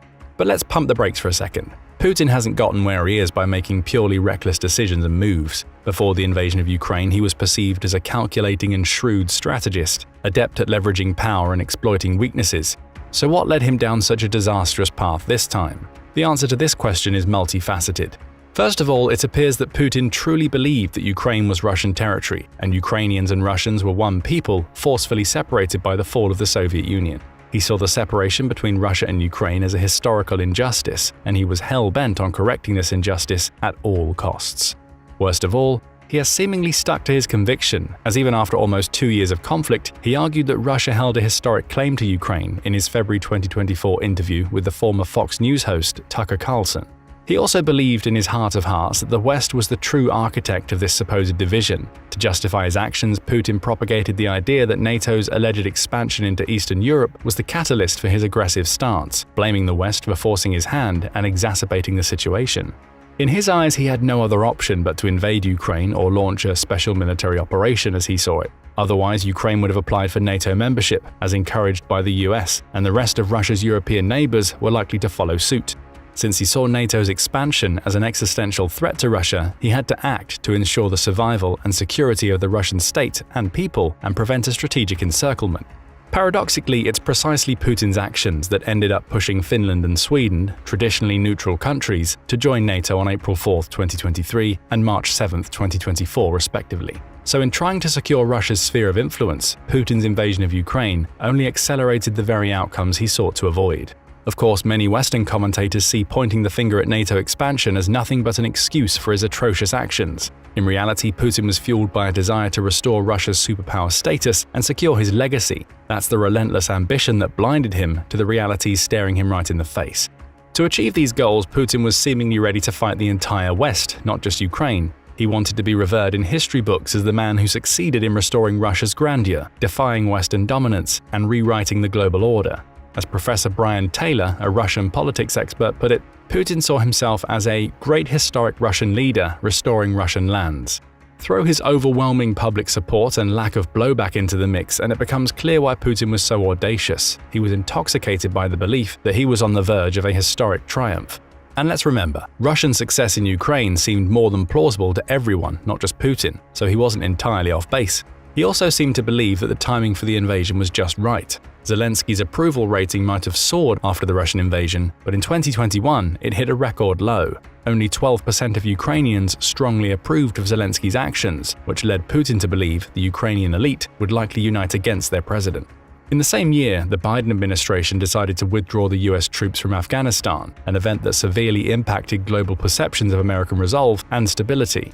Germany and the UK also got new leaders, as Olaf Scholz succeeded Angela Merkel as Chancellor of Germany, and Liz Truss briefly replaced Boris Johnson as Prime Minister of the UK back in September 2022. Meanwhile, French President Emmanuel Macron was under a lot of pressure due to domestic issues and a highly contentious presidential election. In all this chaos, Putin saw his chance to strike and avoid facing a united Western front. But just like the FSB, he was wrong. Due to his isolation during the COVID-19 pandemic and his rumored illness, Putin wasn't able to verify most of his beliefs and the FSB's claims. He also failed to see how weak his military truly was. Before the pandemic, he would often oversee military exercises and visit various facilities. He would travel often, engaging directly with military leaders and receiving first-hand updates on operational readiness. But as the pandemic took hold, his mobility was restricted and his reliance on remote briefings and filtered reports grew. This isolation eroded his grasp on reality and convinced him that he was the savior that Russia had yearned for ever since the Soviet Union collapsed. With the rumors of his long-term and seemingly terminal illness, Putin might have wanted to secure his legacy before his time ran out. Based on all these misguided beliefs, he made his gravest mistake. He launched a terribly miscalculated war in Ukraine. All of Putin's three major mistakes created the perfect storm that managed to reshape the global order, but not in the way that Putin had anticipated. The very institutions, tactics, and beliefs that kept him in power for over 20 years were now his undoing. But what do you think? Which of Putin's mistakes was the gravest, and which misguided belief cost him the most?